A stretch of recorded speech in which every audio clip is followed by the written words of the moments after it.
Hello, everyone, and welcome to the Fandom Post Radio Podcast. You did it anyway. This is Kane. This fucking guy. I did it on purpose. Motherfucker.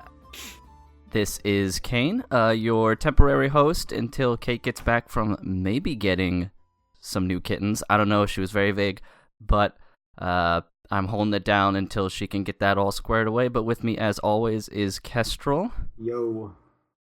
And DJ. Hello, everyone. Yes, indeed. Hello. Well, today, I think we are going to talk a little bit more about the current season, as it's kind of in its full swing, I'd say. Most shows are at least 3 episodes in, some are even 4 episodes in, which I think is a good place to sort of check back in, because I know that's where a lot of people tend to drop or pick up shows.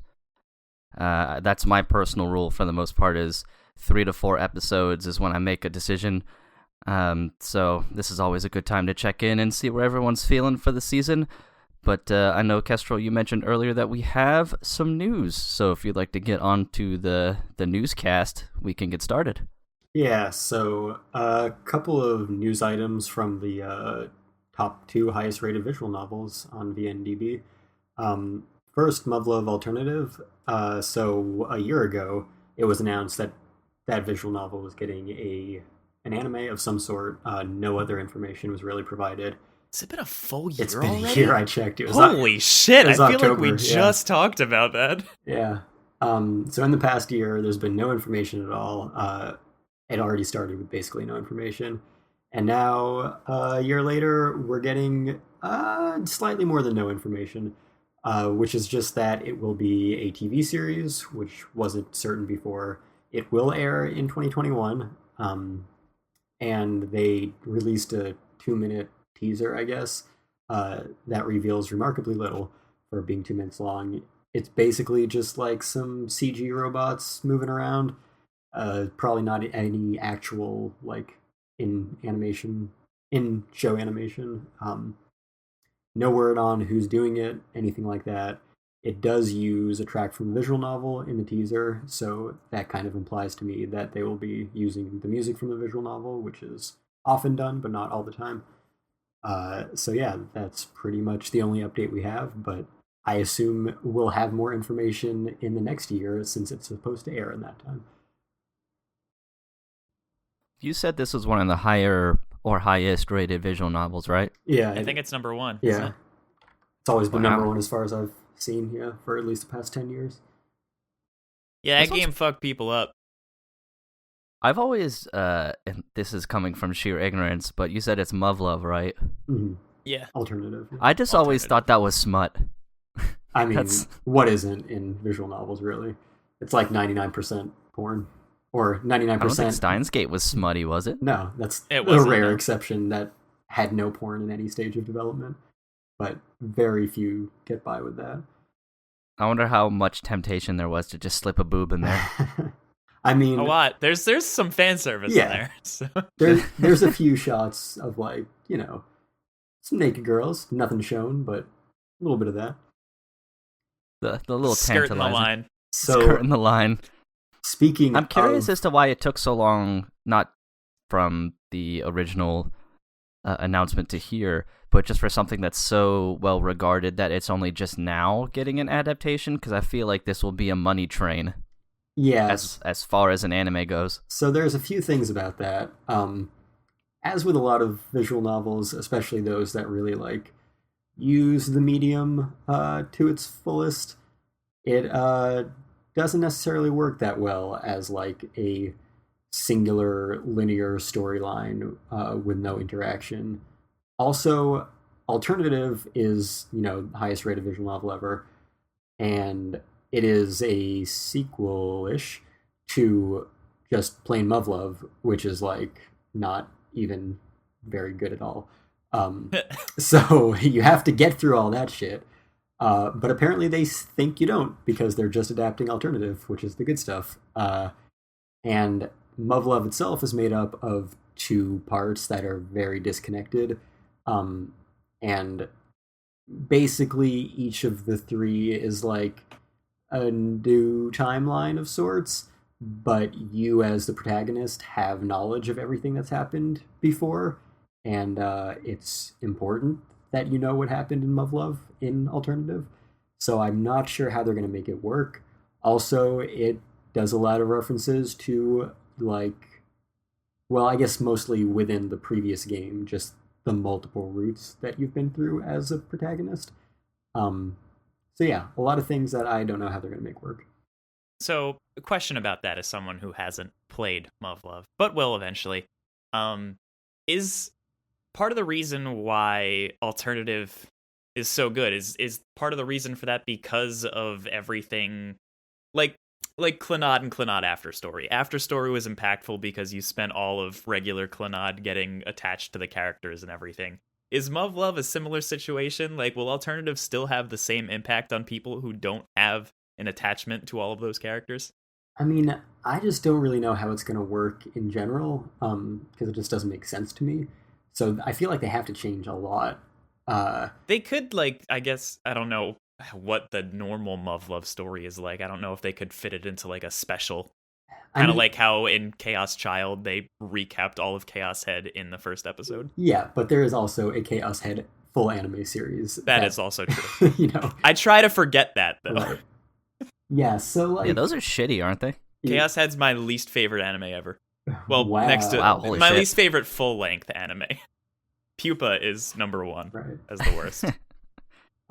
Yeah, that's strong take. Oh my god, it's so bad. Especially since it is in the same universe as one of your favorites. Like, Yeah. I don't know, top 10, 15, 20 at least? Steins Gate, yeah, it's top. It's either 5 or 6, I can't remember. Okay, cool.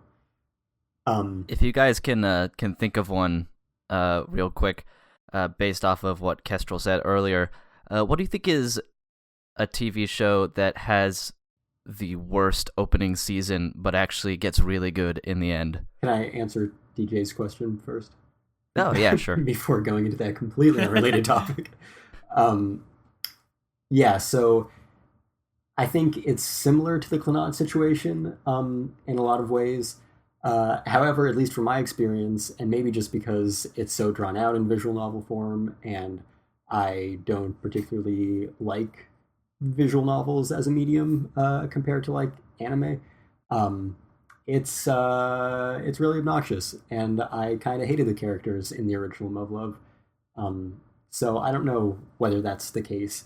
As for how long it is, and if it would fit in a special, I can't imagine. Like, I think at bare minimum, the Muv-Luv Extra would be 1 core, Unlimited would be 2, and Alternative would be 4. So I have no idea what they're planning, but I have to imagine they are cutting out a shitload beyond all the just superfluous bullshit that I wish they would cut out. So yeah, I don't know. Yeah, I'm kind of like, I want to watch it, but I really feel like this is one of the situations where I have to play the game first. Yeah. And that's a really long a big time time investment. sink. Yeah, exactly. Like, especially considering I'm in the middle of like 3 other visual novels right now. Yeah, I can't imagine. Like, I got these games in 2018, and it took me like a few months into a pandemic to actually finish it. Yeah, you guys are made of stronger stuff than me, because I'd look at that timeline and be like, I have to do that much reading? Like, no, absolutely not. I mean, I can't handle a lot of like older RPGs right, that's because what I was of that. gonna say. There's just so much reading. Yeah, like video games in general, I have a hard time like playing more than a few a year at most, just because it's just such a long time investment, and I could get through like so many different series in that time. Yeah, there's plenty of good games that are shorter. You just gotta look for them. I guess the ones bit. that I tend to be interested in are on the longer side. Oh, that's true, because you like JRPGs a lot. Yeah. Yeah, there aren't a lot of short JRPGs. Right. No, that's very true. Because I was gonna say, like, Doom and Doom Eternal are quite short, and they're fucking baller as hell, and they're great. But yeah, I can't think of a single JRPG that would clock under like an average American's work week. True. Exactly. Yeah, and like I don't like first-person shooters at all, so Doom has no interest to me. The newer Atelier game, Ryza. It's pretty short if you mainline it. I mean, it's not like... Who mainlines a JRPG? Because, I was like, I'm playing it, and I'm like, oh, hey, this isn't that long. I'm like, I think I'm already getting towards the end of the game, and so, yeah. There you go. I feel like to Introducing mainline a Kate. JRPG, you have to make a very concerted effort, because you could be doing quests that you thought were a part of the mainline, and it turns out they fucking weren't. That's true. Oh, hi guys, I'm here, by the way. I figured. Unless it was just a phantom busting in to chime in about JRPGs real quick. I came in from the ether going, no, I have to say something about JRPGs. I mean, that's as good a time as any, really. I was Okay. busy. I'm busy. I'm busy again. I have a job again. I'm busy. Did you get a cat? No. Oh. I know. I go and volunteer at the pet store and take care of their cats. Oh. So, like, I normally do that on Thursdays, but when I didn't have a job, I'd go earlier, and it wouldn't be an issue. But now I get out of work Gotcha. and have to go to the cats and then come here. So Well, that's very kind of you. they're very cute. They're very cute, fuzzy things. They are very cute. What's next on your news docket, Kestrel? So, speaking of that other thing that we mentioned a bunch in that, Steins Gate is officially getting a sequel that's like a sequel, not like Steins Gate Zero, which was a sequel and also a prequel and also an alternate ending and also whatever else it is, because of, Steins Gate time fuckery. But this one is described as what Chaos Child was to Chaos Head. So it doesn't have a full title yet. It'll be Steins something, but it won't be like Steins Gate something. Interesting. And yeah, it's like I assume some sort of next generation thing in that universe, but it's confirmed that Okabe, Kurisu, and Daru will all appear in the story. So it's kind of similar to Chaos Child, and like the new Robotics Notes game that came out recently is a sequel to that has Daru as a main character. Wait, really? Yeah, it's Robotics Notes Dash, and Dash stands for Daru Super Hacker. He's like one of the main characters. This. Yeah, that's really cool. Yeah, I'm curious if they'll do an anime adaptation of that. I assume eventually they will, because all the science adventure stuff eventually gets them. And yeah, speaking of this new one, which was originally titled Stein's God, apparently, but they scrapped that. I don't know that its format has been announced officially, but I assume it's going to be a visual novel, and then it'll eventually get an anime. I remember when Steins Gate Zero was first announced, it was announced like upfront that it would get both a visual novel and anime. But yeah, that's a thing that's going to happen. So that is potentially very exciting. Hopefully they don't fuck it up.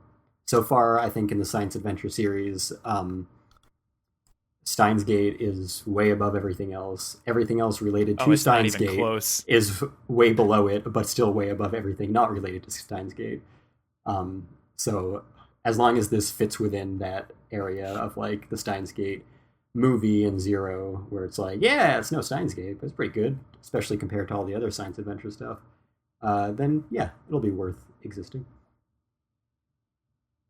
Oh, also, Anonymous Code, which is another science adventure title that has been floated around for a while, got a trailer which revealed that Kurisu will be in that, specifically Amadeus.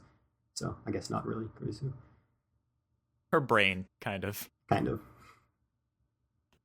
Kurisu emulator. I want one. That's exciting. Yeah. I hope it doesn't suck. I feel like that'd be very hard to do. I don't know. No. It's they can suck sometimes. But I mean, it seems like everything Steins Gate was pretty. I mean, of course, there's the first anime series, which is a classic. But I mean, Steins Gate Zero still seem perfectly fine. For sure, that's what I was fine. saying. Like everything else related to Steins Gate so far has been good, even if it's not Steins Gate level. So I'm hoping that trend continues. I just can't get my hopes up too much. The fact that this will presumably follow like a different main cast and story means that it has maybe more potential to be not quite as amazing, because like there are other science adventure titles with some characters from Steins Gate, namely Robotics Notes, and it's not particularly good. So, you never know. As long as it's not Chaos Head, I'm happy. I feel like I just want endings to these things. Well, I have excellent news for you. Steins Gate had a complete ending 11 years ago. Yeah, but then they had to go open back up the box again. Yeah, things that make money get continuations and spin-offs. It doesn't mean that the original is incomplete now. Now I'm going to completely make a hypocrite of myself and say, hey, they're bringing back Tiny Toons, along with... They've already brought back Animaniacs, now they're bringing back Tiny Toons. I mean, can you really say those I'm had too young quote-unquote to know what this endings? Mm-hmm. They just kind of stopped. Yeah, they got stopped, but I think it's weird that I'm like... I saw this, like, this thing that's like Tiny Toons Revival gets 2-season order at HBO Max, and I'm like... Cartoon Network, and I'm like... Yeah, sure, why not? Because of Animaniacs. It's already out there, so like, why not? It just feels like everybody's out of ideas. I mean, Tiny Toons was a really good show. It's easy money. Animaniacs was. It a really is easy good show. money. That's true. I can't blame them for chasing that easy dollar. Yeah. All right. Yeah. Is that it for the Steins Gate esque news? So that's that stuff. Another piece of quick news that we probably all expected, but it's very good to have confirmed, is that Kaguya-sama is getting a third season and OVA in 2021. Hooray! Yeah. Now give it 10 more. Yes, please. So good. Can't wait. Yeah, that's a show it. I wouldn't mind going on forever. You say you started watching it, Kane? Yeah. Oh, nice. I was actually just Not thinking... my speed. Oh, really? Sorry, I'm going to cut you off right there. Well, good, because I would have been immediately contradicted. Because I was going to say that it seemed like a show you would like. I wanted to save you. No, I tried. Like, I did try. I guess, I don't know what it is about it. I thought about it over the past couple days before we started recording, because I just knew somehow it was going to come up. And I think it's just the style of humor, because at least the first couple episodes are a lot of, like, misunderstanding humor. Yeah, that's true. I wasn't and I don't in love... like that at all. I wasn't in love with the series. And I don't like that as humor, and I don't really enjoy it unless it's done really, really well as like a story plot device, period. Like anytime Emily has ever watched a J-drama, I just get more and more incensed watching it. Because the whole episode that's an hour long could be solved in 2 minutes if the people sat down and had a 10-second conversation with each other. Right. And that's it. It's like every shoujo anime. Yeah. Kimi Which ni is probably Todoke why has like 35 episodes of misunderstandings, and that's the entire series. And I just cannot jive with it because my I love personality would be like, I'm just going to solve this and I'm going to talk to the person because I don't want to be That's the misunderstood. least Japanese thing possible. No, Yeah, it is. So I didn't really think it was in terms of Kaguya-sama. Like, I chuckled a little bit, but I found myself more often just being kind of annoyed by the misunderstandings, especially since I know it's part of the joke, but they're both supposed to be so intelligent, but they can't even say, like, 3 coherent sentences to each other that make any sense. Yeah. Sometimes because they're so focused on trying to, A, not be misunderstood, B, make the other person misunderstand them on purpose, and C, they just don't want to resolve their issue at hand. And I just couldn't jive with it. So this is my version of DJ hating all slapstick comedy. That's fair. Yeah, I mean, I feel the same way about misunderstanding humor for the most part. I don't really remember Kaguya-sama having that much of it. Maybe it was just all in the beginning. But I feel like it's a little bit of a different breed from the usual shit you get in anime, because, like, it's all just centered around this plot of them trying to, wage psychological warfare on each other to make the other one confess. It's a first. really smart show. Yeah, and I think, I wasn't in love with it at the beginning either. I never disliked it. Like, I think probably beginning it was, B- to B. By the end of the first season, B+ to A-, and then the entire second season, solid A. So it gets much better as it goes on, and I feel like you don't have to give it that much time to get there. But yeah, I mean, if you I think I watched the first 4 or 5 episodes. Wow, you made it past cutoff. the Chica dance and did... Oh, wait, you skip endings. No, I watched the ending. Okay, good. I've been doing that more often now, just because I don't know if I've conveniently found some endings and openings that I've enjoyed, or I'm just too lazy to hit the skip button anymore. But no, I got to that part, but I've also never been big into dances either, like any of them. That's just not, unfortunately, been a part of otakudom or whatever you want to call it that I haven't really embraced. I like them a lot in anime. I don't like when people try to mimik them at conventions in the hallway. Yeah, that probably is what spoiled. That's probably what did it for me. Is that I wasn't like I was fledgling. I was a baby. And I went to my first convention, and it was just a bunch of sweaty nerds dancing everywhere. Badly. Yeah, I'm not a fan of that. And I was like, you know what? Nope, I don't want any part of this. I don't want a single part of this. I hate all dancing for the rest of forever. Yep, dancing is now completely forbidden in my life. That's reasonable. Yeah, I figured it was a very responsible take. But yeah, maybe I'll give it a shot again someday. I'll pick up, if you said that misunderstanding style humor kind of takes a little bit of a backseat, but it is super heavy in the beginning. I don't know. What do you think, DJ? Because again, I don't remember it being that strong at all. I don't remember it being that strong either. I don't know if just the rest of the series being so good completely outweighed everything that happened in the beginning. But I know near like the tail end of the first season is when it starts being like, oh shit, like this is actually really, really good. Yeah. And before that, it was just like, oh, this is enjoyable. This is fun, blah, blah, blah. Right. I will say, if you're not a fan of the comedic stylings after 4 or 5 episodes, I don't know if it will be for you. Because I don't think there's like a drastic change at any point other than in terms of like character drama. But it's definitely really good character drama when it gets there. It just takes a while to get there. Gotcha. Yeah. And it definitely like builds on that with the ways the characters interact, and you can see their growth and the growth of their dynamics toward each other work into like the comedic aspect as well.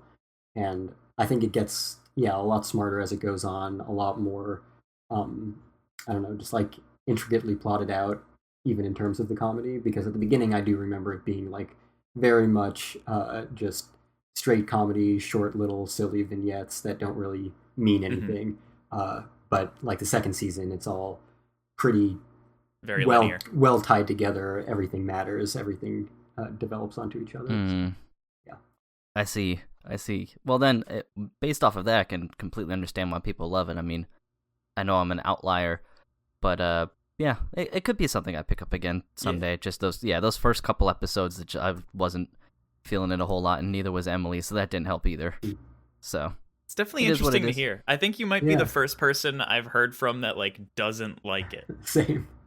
I was probably the first person you ever heard of that didn't think Your Name was as good as it was billed to be either. That's also true. Yeah. Hot take. I don't have many hot takes anymore, but the ones I do, I make sure are heavily controversial. Right. Yeah, I've got a few of those. Where did this begin? So, I mean, we didn't go off topic very much. It was about Kaguya-sama just getting another season. Excellent. Wow, holy shit. I know, right? I wasn't expecting either that that piece of news would result in a discussion or that it would be an on-topic discussion. So, yeah, there we go. We did it, guys. Yeah, amazing. That wasn't so hard. So, next piece of news, returning back to the visual novel theme, is a few new announcements from Key. Woo! So, yeah, they have a new mixed media project coming out called Primadol, I don't know. So, you know, I'm sure that'll have a visual novel, an anime, eventually, like 12 light novels, 25 manga adaptations, all the good shit. Like, every Key visual novel has, like, at least a dozen manga adaptations. It's absurd. Yeah, they're weird. Yeah.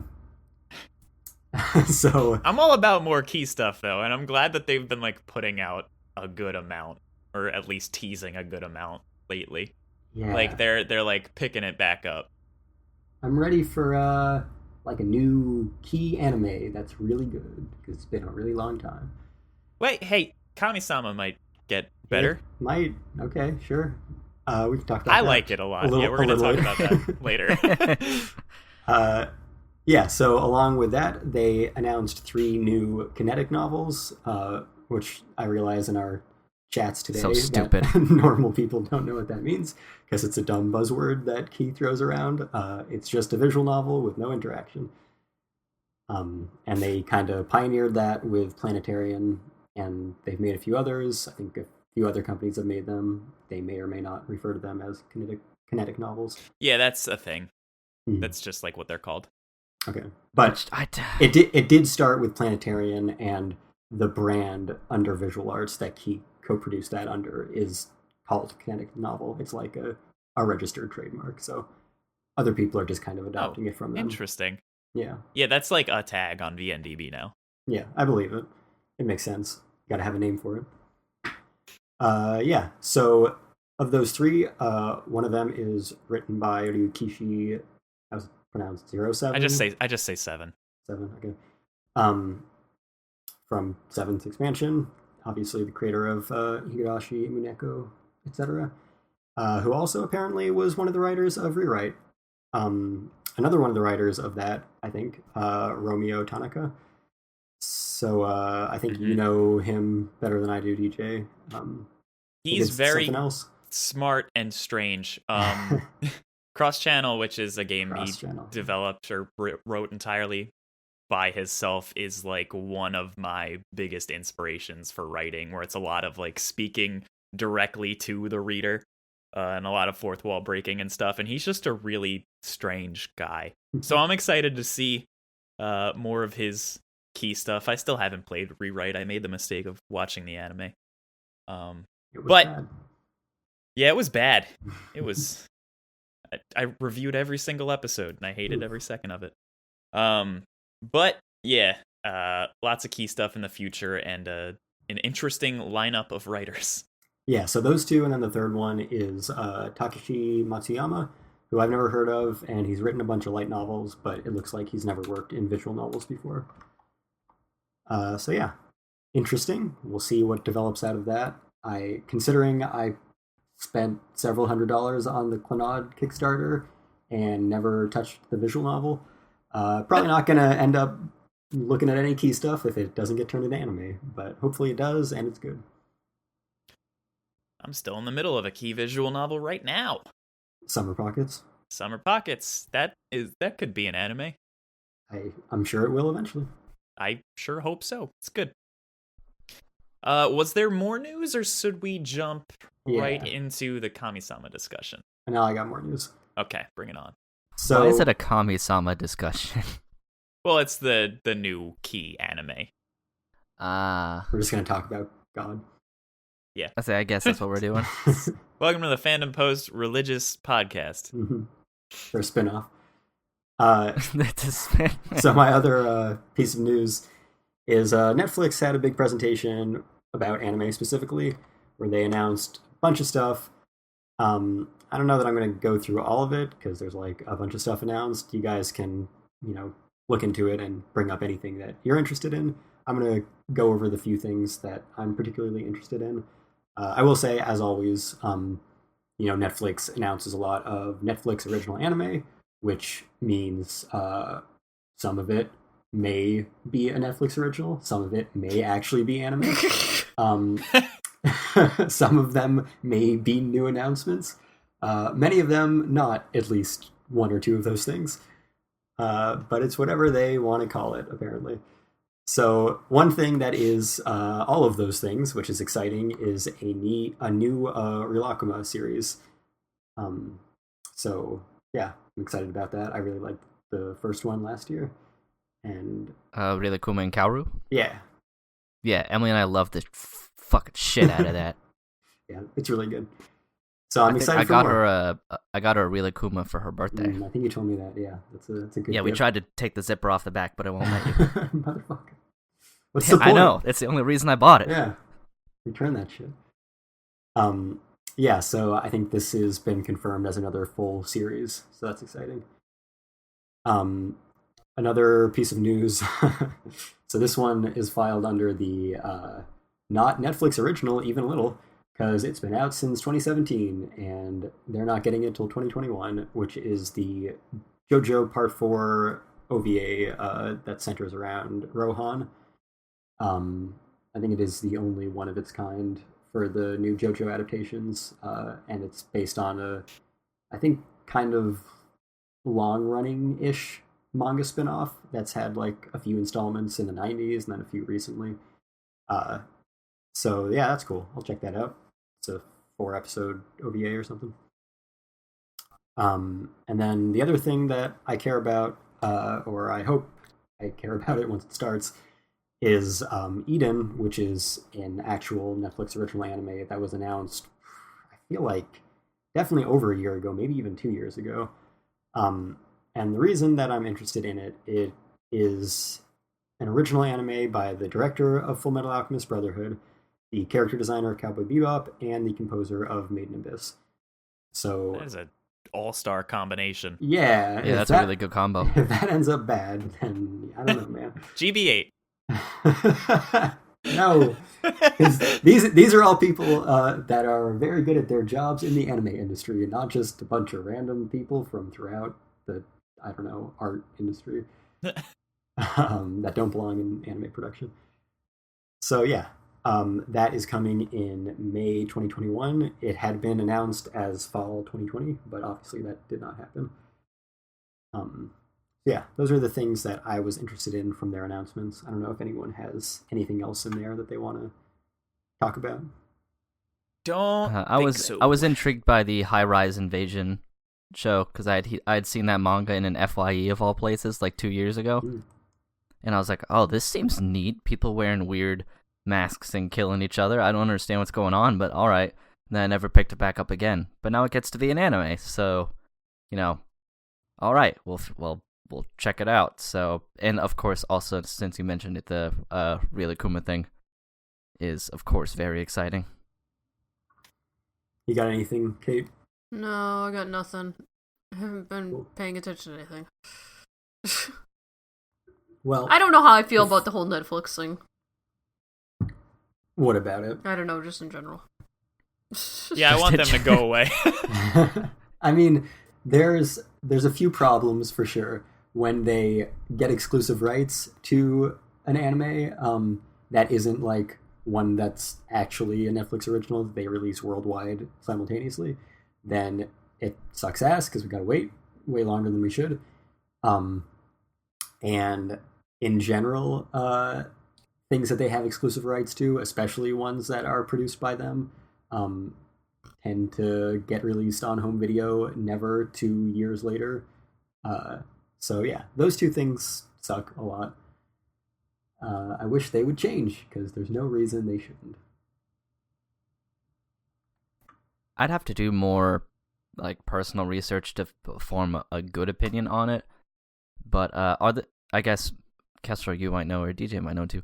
The stuff that they get as exclusives or whatever, is any of that stuff that we may not have gotten otherwise in general? No because way. then I'm okay with it. Someone else but would I don't probably get it. Because it's all the most mainstream shit. Yeah, so it's they the just stuff have the that most everyone money. wants. Exactly. Yeah. But Netflix has the most money. Yeah, for sure. Well then, yeah, okay, fuck them. Amen. There, I'm on your side.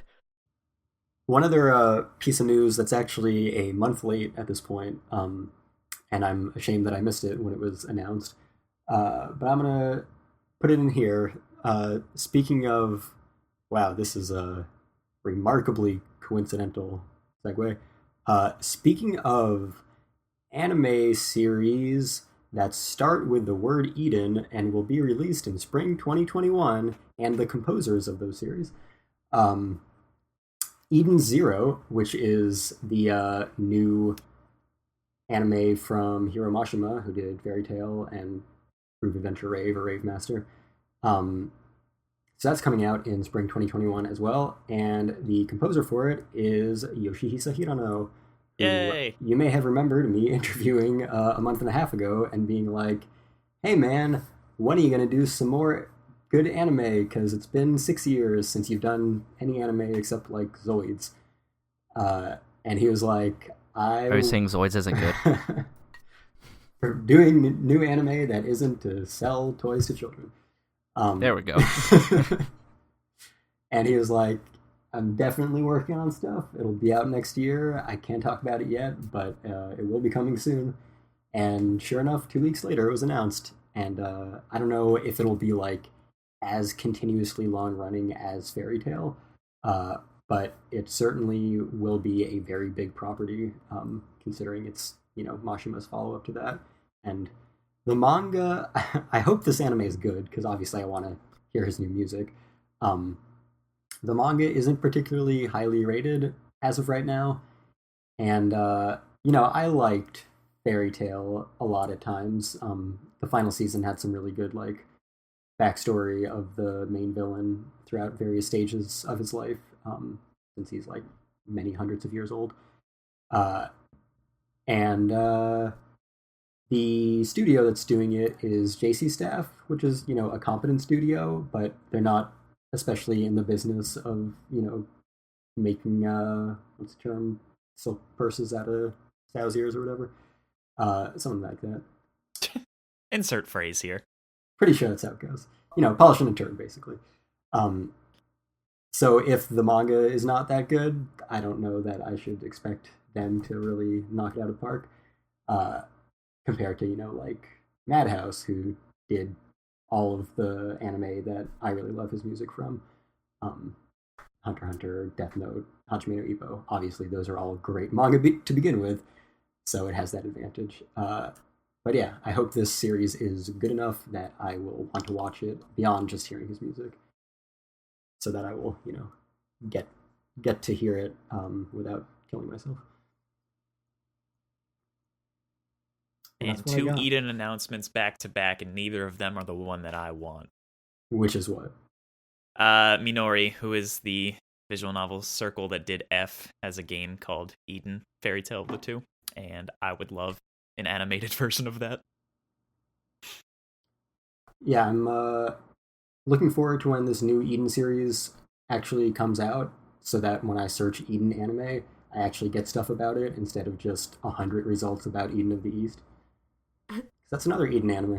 Oh yeah, it's a thing that exists. Yep. I like it. Yeah, it's pretty good. It I never saw the movie. Yeah, it didn't really know how to end it with the movies. There are 2 movies that follow the series. That's the one with the weirdest looking art, right? Eden of the East. It's their Chika faces Umino. are strange. It's March comes in like lion, honey, and clover woman. Oh yeah, you know what? I see that. Yes. You may notice that all the characters look exactly like they do. Characters from It those never series. clicked until right now. Yeah. But yeah, they are somewhat unusual character designs for that kind of show. It's kind DJ, that reminded me of when I was talking to Castro about Silver Spoon, and I was like, man, these people look like Full Metal Alchemist people. Yep. I was like, well, what the fuck is this? And then it turns out, same person, completely different style of show. Their eyes just seem like they're in the wrong spot. It's like when I look at those characters, I'm like, there's something wrong here. It's like their faces. I don't have just, an image up. Are they too low? I think they're too high. I don't know. Oh, they're too high. It's like another situation like The Promised Neverland, where it's just like it's so much face, so little face at the same time. So much forehead, so little face. So much head, so little face. Yeah, she definitely has unique faces in her designs, but like, I don't know, if we can get used to and love the Hidamari sketch Madoka style, then oh yeah, anything is possible.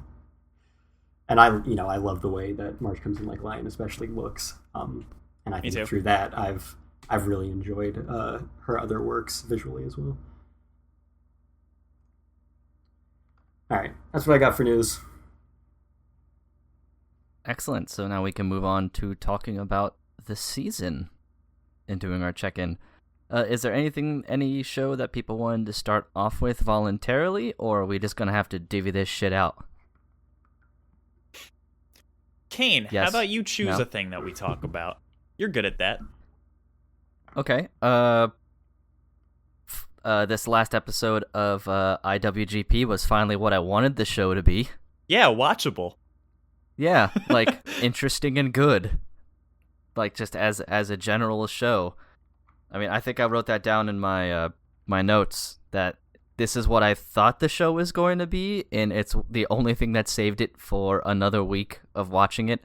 I mean, I'm still waiting for a lot of questions to be answered, but yeah, the tone and the idea of Makoto like investigating a gangland murder, somewhat, and doing stuff that way is way fucking better of an idea than let's guard weird YouTube creep. Right, dude? Like, we had weird YouTube creep and, like, curry restaurant that, like, underpays their employees, like, back to back. And I'm just like, what the fuck is this show? Oh, that was my first note for episode 2. It was, why is this poor nerd getting fucking hazed at a bargain curry joint? I am so fucking... And these aren't gangs, by the way. What is this show these supposed are cults. to be? I don't understand what we're watching. Because, like, I don't get it either. Like, I feel like the last 4 episodes, the only thing that they've accomplished is making gangs look not that bad. Which I feel like isn't a thing that you want to accomplish when you make a show like this. I don't... Yeah, they made them look like community service groups. Yeah, they've introduced 2 gangs so far. Well, I guess 3 with the latest episode. And all 3 of them are, like, fucking lawful good. I don't understand what's going on. Well, I don't think the last one one was lawful good. The last one actually seemed to be acting like a real gang. At least... Well, no, they had one rogue dude who was, like, mean to everybody, and everyone else wanted him out of the gang because he sucked. Like, they were all like, wow, the last guy sucked, he beat girls, that's a horrible thing. Like, yeah, that is a horrible thing. Did you miss the part where they, like, beat the shit out of Makoto in the alley because he was, like, asking too many questions? I mean... Yeah, that was like the first real gang thing that didn't involve weird dance or YouTube people. In their defense... They gave him, like, 10 chances beforehand. That's true. Sticking his nose where it don't fucking belong. Yeah, it's not even his ward. Get out of here, Makoto. Episode 4 also started to show it, which is nice, but I'm still waiting for any, like, kind of backstory or background on King and how he became so, like, revered as a leader, because right now he just seems more like a suit model. Yeah. A suit model who's just, like, suspiciously good at fighting. Yeah, it's because I'm used to seeing gang members in, shows like Sopranos, The Wire, movies like Goodfellas, any of those, like, any of those Hallmark gangster and or gang things. The leader typically does put off, like, a slightly more refined look, but then they always show eventually, like, oh, this guy's, like, fucking nuts. Or whatever. Like, there has to be some type of aggression and ambition that got you to the top. You didn't just get to the top of this gang by being polite and like, really, really, really good looking. Like, that's not how it works normally. So I was glad to see King kind of, like, almost smash that dude's face in with the sledgehammer. Yeah, that almost happened. And it looks like that's what he was ready to do. I was like, oh, here it is. Here's what got him to the top. He is ready to murder at a fucking pin drop. So I hope they do more of that. Because, yeah, I mean, they're still like, where's the money come from? All those other answers. And these aren't gangs. These are cults. No one joins a gang because the guy's really good at dancing. Like, there's those kind of things. But if they can keep the tone from the 4th episode going, I think it will get better. I don't think it's going to get great, but it could get better. And no more episodes about weird onion-eating YouTube guys. Yeah. Do not need that. Yeah, we didn't need that at all. I mean, I think that was kind of a, like, hey, look at these dumb things that that people do on the internet for publicity, and their 15 minutes of fame, and their, whatever. Bizarre.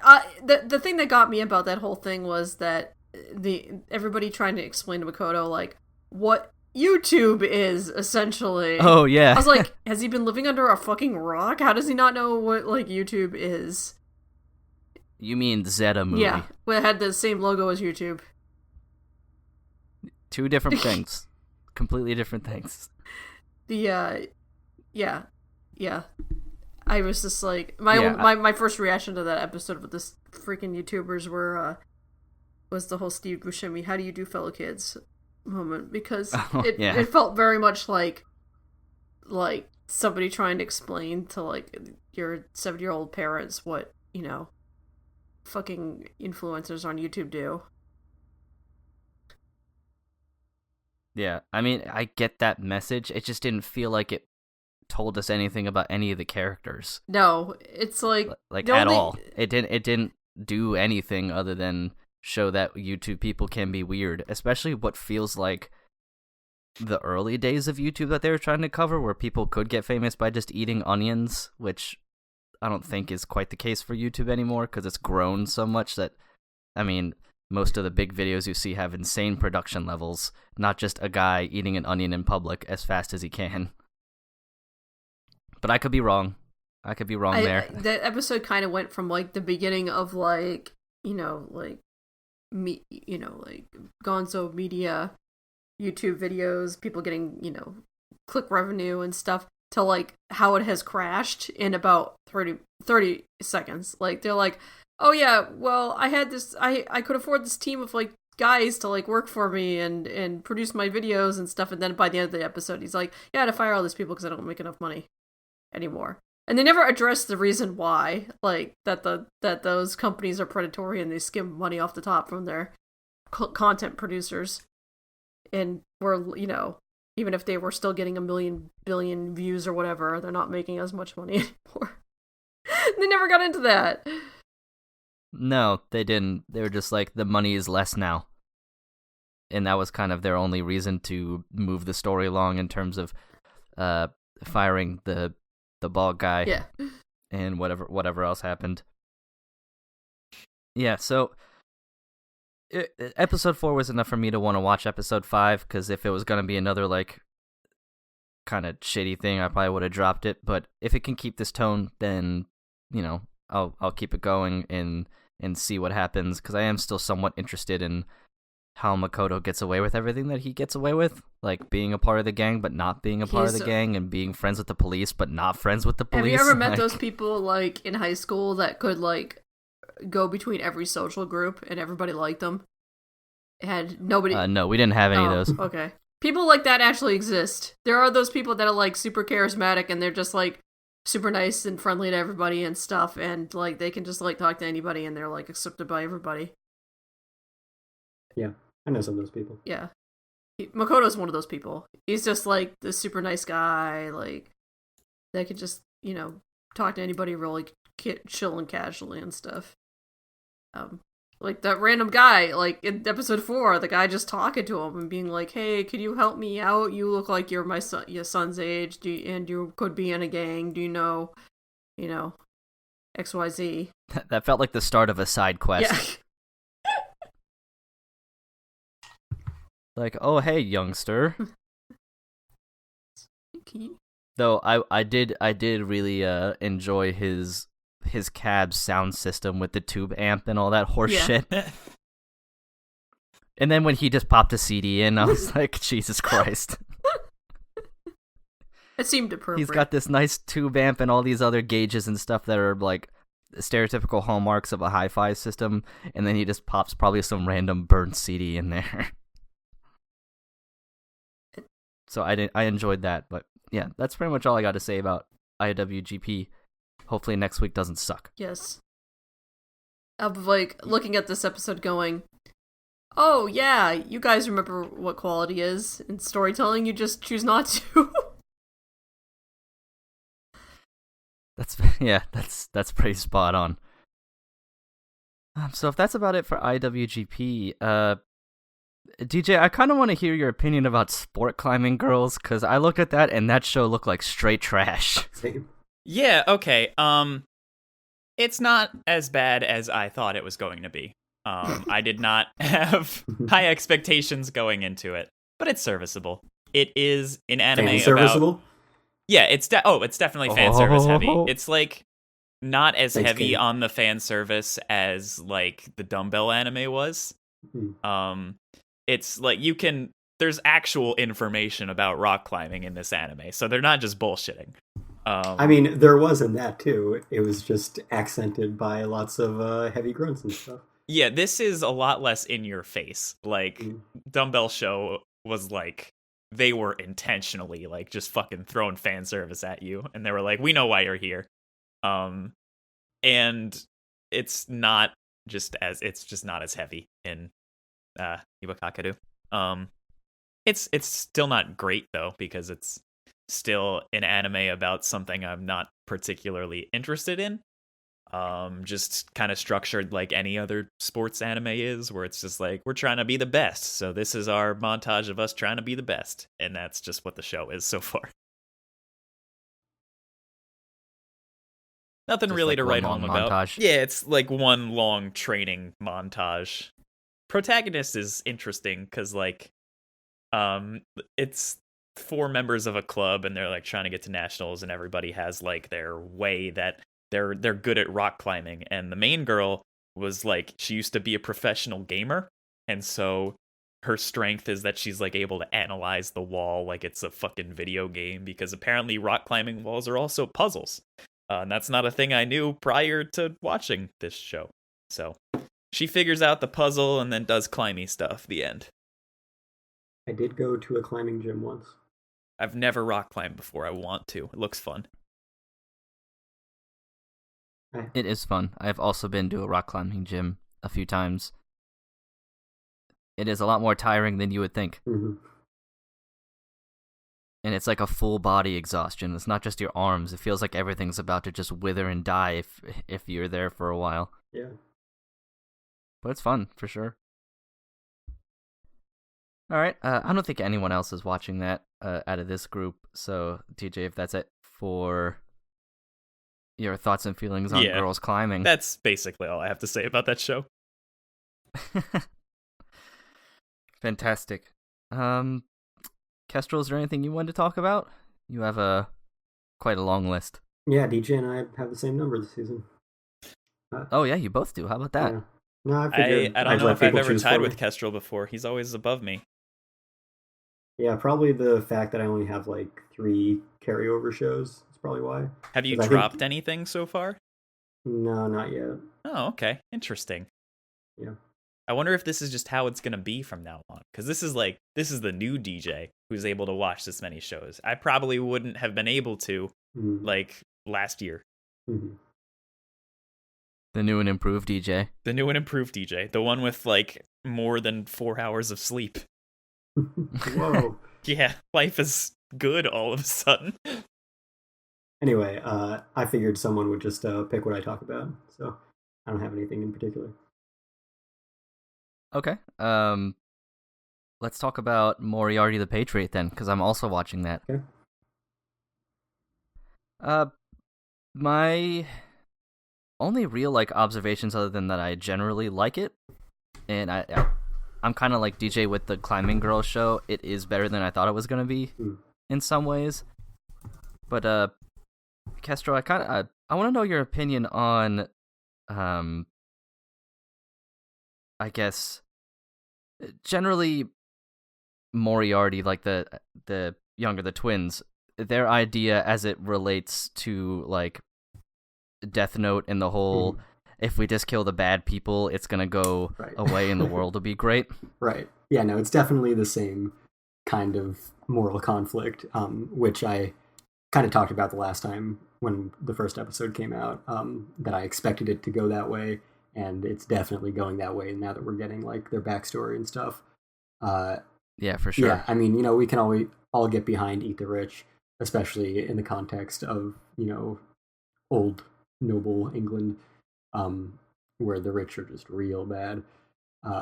So yeah, it's easy to get behind what they're trying to do, and get some twisted catharsis, some Schadenfreude from seeing terrible things happen to these people. But yeah, at the end of the day, it's not really going to achieve their goal, and it's just a bunch of sociopaths from childhood doing bad things to people, just kind of for their own self-satisfaction for the most part. Occasionally it will have some other good side effects, but I'm interested. I definitely like it more now that we've gotten into like the real story and gotten their backstory. I'm definitely interested to see the dynamic once Sherlock finally shows up, because I think it has a lot of potential to get more interesting there when you have like the L side of it, providing the law, and also in most cases the perspective that hopefully most people who aren't sociopaths can get behind. But having that conflict at all times where you're kind of rooting for the protagonist as well. Yeah, it brings up the unfortunate case for me in this show of William, basically the vehicle for you to feel sympathy towards the Moriartys and their struggle. They did a really good job of making his face look like the most punchable face in anime that I can remember.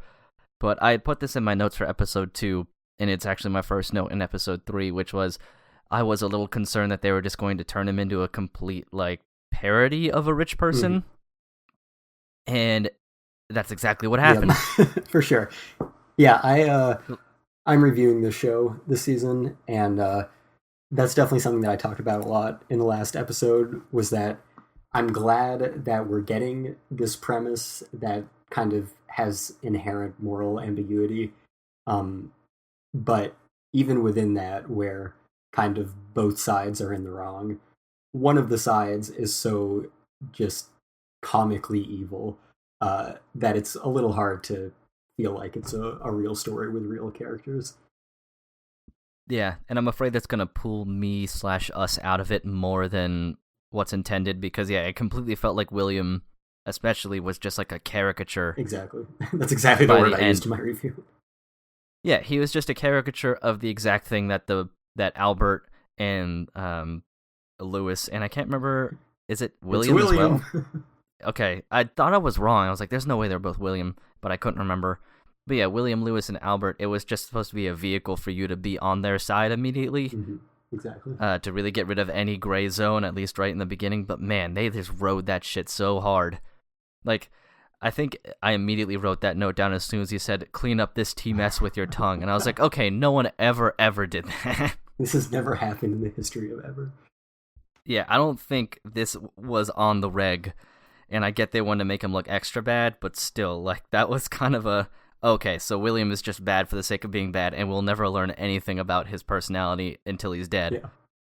Yeah, he's not a person. He's just a means to sympathize with evil acts. Yeah, absolutely. With murder. Absolutely. Yeah. Yeah. The whole like, I am a child who is immediately okay with murdering my entire family. I feel like it was a little rushed to get to that conclusion. I know that they just wanted to kind of get the plot going, and this kid is a good kid in a horrible environment. But I feel like the leap was made a little quickly, and that's kind of like, oh, you mean Albert? Yeah. Okay, yeah. No, I agree.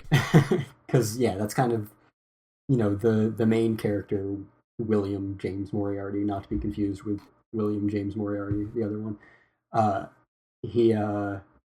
He's obviously just like this sociopath, like Makishima from Psychopaths. I get a lot of those vibes. But this kid who grew up in this rich, snobby environment, who, like, I feel like we haven't gotten enough of why he is so different. Like, it's almost hard to believe that he could be so drastically different if this was how he was raised his whole life. Like, I get that he goes to see the poor.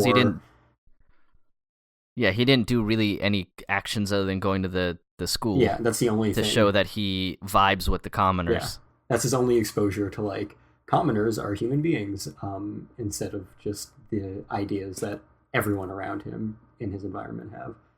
So that was a little weird, but yeah, in general, I do like the show a lot more. I think it has a lot of potential, and I'm looking forward to it.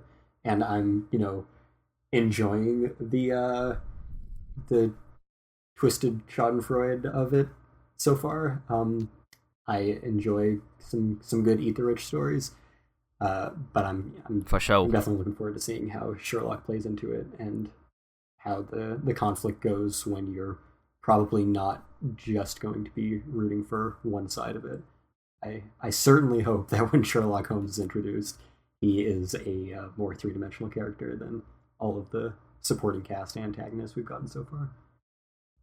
I would be insanely disappointed if he wasn't, right. Considering Sherlock Holmes has such a breadth of historical bank exactly. for them to use. Exactly.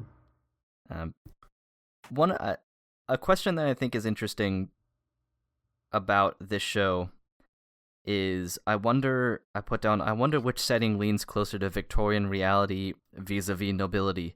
A show like this or any Jane Austen novel. Because a Jane Austen novel is basically the exact opposite, where all the rich people are pretty much kind and all they do is go to balls and eat and try to marry each other off, and they interact with commoners, and nobody really seems to have a problem with the fact that they're so rich and everyone else is so poor. Just so crushingly poor. And then you get to Moriarty, the Patriot, which takes place around the same time period, and all the rich people are just insane assholes, except for that one blonde lady. That was all about getting the orphans or whatever. Yeah, which, I mean, even that was just a I'm sure reality symbol. existed in the middle. Yeah. I just wonder which one would theoretically be closer to reality. And I'm also wondering at what point in time is the ethos of Moriarty going to just tip over into kind of the more insane, sort of like how you only have so many rich people that do really bad things. Yeah. When is he just going to start killing them because they jaywalked or whatever? Right, yeah, it's the Light Yagami dilemma. Yeah, exactly. Once you kill all the evil people, you're the only evil person left. Indeed. And the only other thing I liked that I wrote down in particular was I did enjoy that they made Albert get physically involved. Mm-hmm. It wasn't just Albert bankrolling the Moriarty twins with his insane riches. I do appreciate that, yeah. Yeah, so they're not just like his dogs. Yeah. Like, he is an active member of this, I don't know, fucking cabal or whatever it's going to turn into. This anti-hero sort of character. So that I did find that a little bit refreshing, that it wasn't just, I'm going to let you do whatever you want and I'll cover for you. It's like, nope, you got to get your hands dirty to show that you actually mean it. Yeah, exactly. So that was good to see. But yeah, it's better than I expected it to be, so I'm looking forward to it as well. Plus, I also take part in the catharsis of eating rich people. Cool beans. Kate, what are you watching? Ikebukuro, and Sleepy Princess. Ooh, Sleepy Princess. I like Sleepy Princess. Sleepy Princess. Do you want to talk about Sleepy Princess? Sleepy Princess is a very competent adaptation of its source material. It maintains the feel. All the voice acting seems to be perfectly cast for the characters. It's very comfy, as it should be. I don't know. I'm happy that it seems to have managed to, treat the sort, it's a good adaptation. It's just, I am happy with the show. I don't know what else to say. It's a very chill show, and not a lot happens in it. But I think I'm not the only one watching it. Yeah. No, I think Kestrel and I are both watching it as well. And I've also... I agree with a lot of that. I'm also, I've read the manga, and I don't think either of you have read the manga, so I'm more interested in other people's impressions of the show, just because I know way too much. As a fan of the manga, I am happy with the way the show has turned out. My brother and I are really enjoying it. I am a little bit concerned that it's going to run out of jokes. Mm-hmm. Because the premise is rather limited. But what we've watched so far, it's my favorite show of the season because it always makes me laugh a couple times an episode, and I like the joke about how she's so dumb that she keeps dying over and over again. And it's her own accord, and I like it anytime the Blue Frankenstein minion is on screen. Yeah, he's pretty good. Yeah, I like him a lot. He is my favorite of the minions. Him in Batty Diamond, just because its name is Batty Diamond. So I don't think he'll ever show up again, but he was my favorite. But yeah, that's my only real concern about it, is just I'm afraid the shtick is gonna wear thin. Yeah. Don't worry, it's just gonna replace that shtick with other running gags and more shtick. So. I mean, if it does, that's good. It's just the whole, just trying to get a good night's sleep or whatever. There's only so many things, I guess, that'll contribute to that. I don't know how to phrase it exactly. It's just the premise seems limited. It's Yeah, that's about it. Yeah. Uh, That's about it. Kestra, what do you think? Yeah, it's already starting to wear on me a little bit. I'm hoping for some new stuff pretty soon because yeah, I mean it's a comfy show, but it's a sleepy show because you can only do the same thing so many times before you just get tired of it, and that's kind of where I'm at with it. It's not like drop territory yet, but it's definitely moving downhill just with its repetitive nature.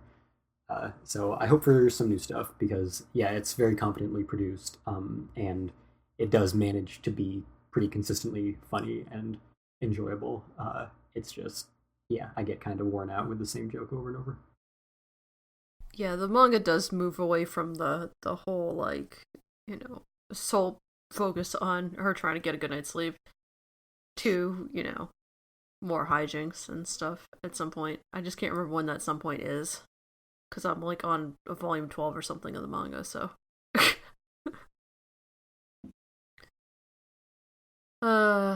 Yeah. So I'm looking forward to seeing more of it. Just hopefully they can get to that other shit quicker. Because I think a lot of people are feeling that. If you look at like the comments, there's some people that are saying the same thing. So, hopefully the show turns in a slightly different direction eventually here. But yeah, it's been good. I have been enjoying it. I'm glad I picked it up because it wasn't even on my radar before the last podcast when you guys were saying how it was good and funny, or at least it was something to look forward to in being good and funny. So it is that. Indeed. It is that. I think, I don't know. It's nice to just be able to like watch something that's not going to like cause me angst right now. There are like 15 other shows this season that would also do that. Yeah, but this... That's like it depends on what gives you angst. Most of the shows, I feel, every season are just kind of laid back. Laid back camp. Oh my god, don't get me started. We'll have plenty of that to talk about next season. Oh man, I love it. Yeah, it's going to be fucking great. That'll be a great season. It'll be very enjoyable. The sequel season. Yeah, yeah. Jesus. I'm looking forward to everything about it. But unfortunately, that is not for a little bit yet. We have to be patient. We must remain steadfast. But yeah. Let's see what next. DJ, let's see. What do you pick something? Okay. How about you and Kestrel talk about that Love Live show or whatever? Yeah. Okay. So Kestrel likes a Love Live. I mean, like I watched all the other ones so far, so I liked them well enough at the time. In retrospect, I'm like, why did I watch all that? Which is why I went into the season being like, I'm not gonna watch any more Love Live. And then DJ had to be like, oh, it's amazing. So I gave it a shot, and it is frustratingly good. Right? Like, I hate how much I love it. Like I certainly don't love it on the level that DJ does, and I'm sure I never will. But compared to previous Love Live series, what I was expecting, what I want it to be, which is bad, so that I can ignore it. Especially since, like I mentioned last time, I want Love Live to stop. Not just like TV series, just the whole... Just in general. Just Love Live needs to stop. Yeah. As a franchise, as a selling... as idols that are being sold as products, as commodities. These human beings are being sold to you. And the fandom, all of those things need to stop. But the show is okay. It's actually annoyingly good. Yeah. It's like I was saying, like after the first episode, they're just like flexing how much money they have now. Mm-hmm. It looks so much better than the other shows, and it's completely different formulaically as well. Is formulaically a word? It is. It sounds now. like, okay, yeah. If it's not, it should be. It sounds like it could be a word. It could be. Yeah. Yeah. I like that there's like an actual protagonist this time, and I like that they're focusing on the solo idols more than just fucking throwing them all in a giant pot and boiling them. Lets you actually like learn the characters' personalities more, which is something that Love Live's always been lacking in. It's like, yeah, you have cute characters, but they're just archetypes that dance. Yeah. It's every moe archetype split into 9 parts. Exactly. And the characters in this, at least, I have more exposure to them than you do since I played the new game. But they have actual like personalities and shit and like backgrounds, and they're actual characters. They're not just archetypes anymore, and it's cool. Mm-hmm. My favorite girl already got her episode, so I'm not gonna. The blonde. Okay. Yeah, she was pretty good. That was a good episode. Yeah, I like her a lot. She is so nice. But the show, it's still fun. I'm having a good time. It looks really nice, and the music's rad too. So, hooray! Love Live. I've always been surprised by Love Live not looking amazing because one, it's so successful. They have so much money. And two, it's always been by Sunrise, who's one of my favorite studios.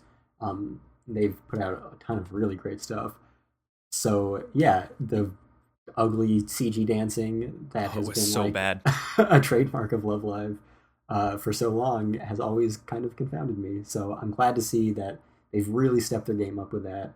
They go all out for those songs. Yeah, oh yeah, for sure. Yeah, and the whole solo thing, the fact that these characters really exist on their own and then come into the group and interact in that capacity helps it a lot. And yeah, the fact that there is a protagonist who's not a member of, like, not an idol, that's cool. Just the fact that it's not just the same thing exactly as it was before, because Sunshine was exactly the first Love Live again. Yeah, it's like even every single girl had a parallel to another girl. They were all the same thing. So unoriginal. Yeah, it was not good. Yeah.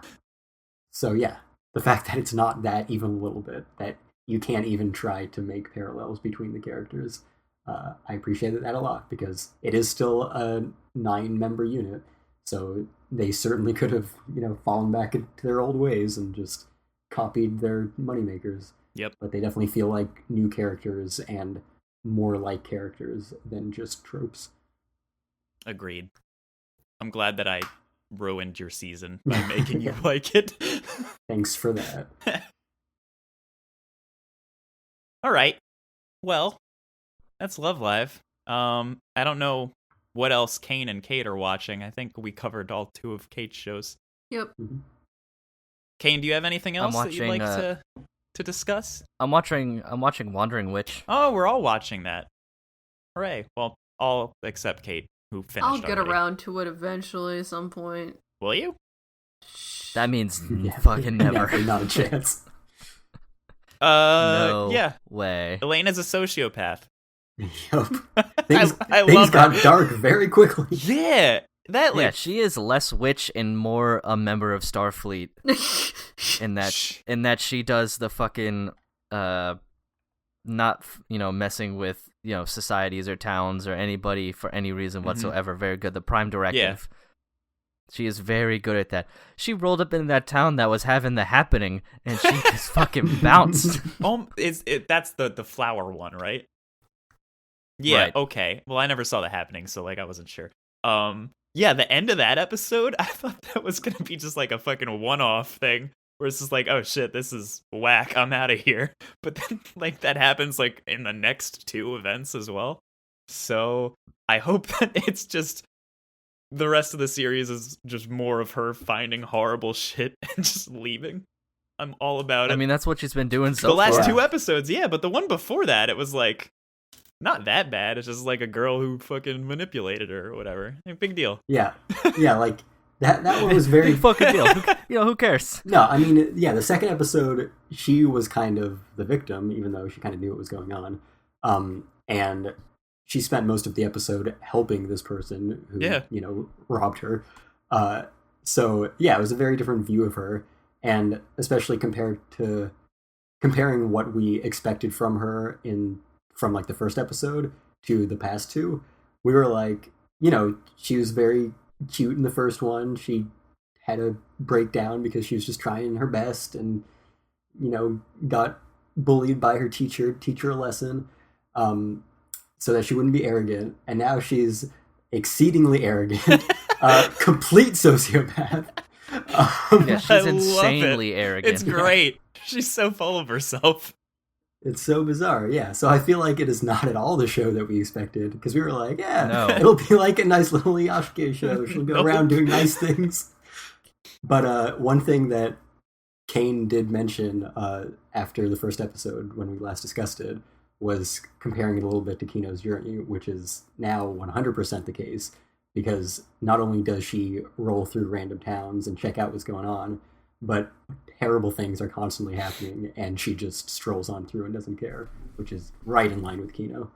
I mean, Kino cared. She just also was like, nope, sorry, I'm out. 3 days. Kino cared more than Elena, but in terms of, how much they're going to invest themselves in fixing the problems, it's a similar dynamic. Kino at least wanted to stop the cannibalism that was going on in that one episode. I feel like Elena would be like, I wonder what humans do taste like. Well, anyway, see ya. That's true. She would just fucking skip 100% town. True. Yeah. Anyway, she's just getting worse and worse. Anytime like shit starts to get real, she's just like, alright, peace. Yeah. Alright, out. In ways, after you had brought that up again, I thought she's worse than Kino, because she could actively help and chooses not to. Yeah. Like, she could definitely help. She could have reversed time on that one guy, the village elder. She could have Benjamin Buttoned him to death if she felt like it, but she Same didn't. with Plant Man. Like, Plant Man's all like, I'm becoming a zombie, and she just like stares at him and flies away. It was beautiful. She's like, bummer. Good luck with that. Weird. Out. Sucks to be you. I don't know if you guys noticed in the second episode, but I wrote this down specifically. That was actually oddly creepy.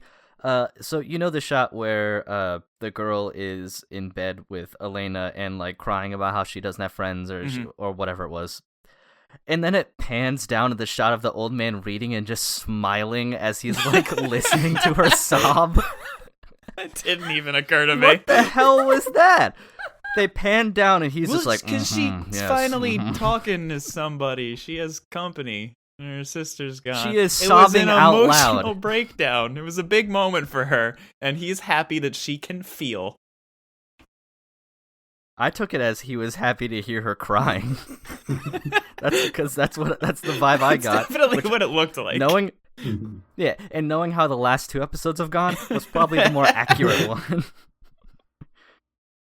Yeah, because Elena's just great at watching people die, just fucking straight up. And then everybody knows what happened to that girl at the end of episode 3. Oh, yeah. I don't care who you are. I mean, everybody knows what happened. The way she narrates it, like, it kind of doesn't leave anything to the imagination. Like, this is how this story goes. But then she does say, but this one, I don't know. Yeah, who knows what That's her trying to be you optimistic about how much she is just a sociopath. Yeah, that's just her being coy. Yeah. You're like, I don't know what happens this time. What do you guys think? I can't blame myself for this, because anything could have happened. Yeah, Bullcut Coon needed to learn how to read a fucking Oh my god, he before sucked. He popped that Him bottle and his open. jar of happiness. He sucks so hard, because I get how you would think that would make someone happy, but if you like thought about it critically for more than like 10 seconds, you realize that it wouldn't, because all you're showing her is a life she'll never have. Yeah, that was I fucking love the Funimation comment section on that episode in particular, because that's when everybody realized they hate Elena, and it was great. Yeah, because that episode, she's not was half super that and she's half really the plant not. people. Yeah, we had the first episode where she was very likable and sympathetic, and then the second one where she was a good person, and then the third one gives you half the plant people and then half the little girl whose life is even more ruined now. Yep. I wonder what the fuck happened. Can we talk about episode 4 for a moment? With Mia Rose or whatever her name was? Yeah, with that whole shit. That was another dark episode. Yep. Yeah, it definitely was. Also, nobody gets pregnant in time. Like, it's just some matter-of-fact natural progression. They're like, and in time, she became... Oh yeah, I did like the way they worded that. Yeah, like, it just happened. Like, she was just walking around and all of a sudden the baby... Maybe I just had a bad, like, sex ed class in school, but that's not how I was taught. I did like episode 4, though. Was it snowing or was that I ash think it was from ash. the burning buildings? Because I couldn't tell, because she talked about how cold it was. Oh, it might be both. Because I thought they definitely went out of their way to make it look more like ash, which I thought was a nice touch, because some of those snowflakes were just like squares, which is just not how snow is normally depicted. So I think it really amplified the eeriness to that city and kind of the whole situation than if it was like whimsical snow. This was like very foreboding snow. Like, you knew shit was fucking bad. More so than a normal, completely abandoned city would be. That episode. You go. I was just gonna say that environment kind of reminded me of Girls Last Tour a little bit. Oh yeah, that's a good point. Yeah, kinda. Now that you bring it up, the snow that is actually ash makes me think of Chernobyl. Yes. That episode really, if not anything else, really made me question what kind of world this is. Like, how there can be one environment like that just so detached from everything else. Like, it's, how did no one else show up and like try and do anything about that town before? Yeah, that's a good question. I mean, to me, it feels like the world is just a bunch of like hamlets and towns completely separated by miles and miles of open road. That's very much like Kino, yeah. Yeah, which is very Kino. They're all drastically different, yeah. Also, that bacon looked hella good. Yep. That was some very good food porn. Some very good Iyashike food porn. The third episode had some of that too, with the big fancy meal. Oh yeah, it did. Yeah. It did, with the slave girl who was cooking, and then, man, I wanted her to kill that dude so bad. I think that's what a lot of people were expecting. At least, yeah. That's what I was expecting. It's like, why? Cause that's like the plant thing was, I guess, foreshadowing. It's like, oh, maybe Elena's not a great person. And then you get to the fucking slave girl, and it's like, okay, Elena's definitely not a great person. See, that's the situation where you need Moriarty. Yeah, he would have... Oh, man, he wouldn't have just killed him. He would have done, like, some real fucked up shit to him.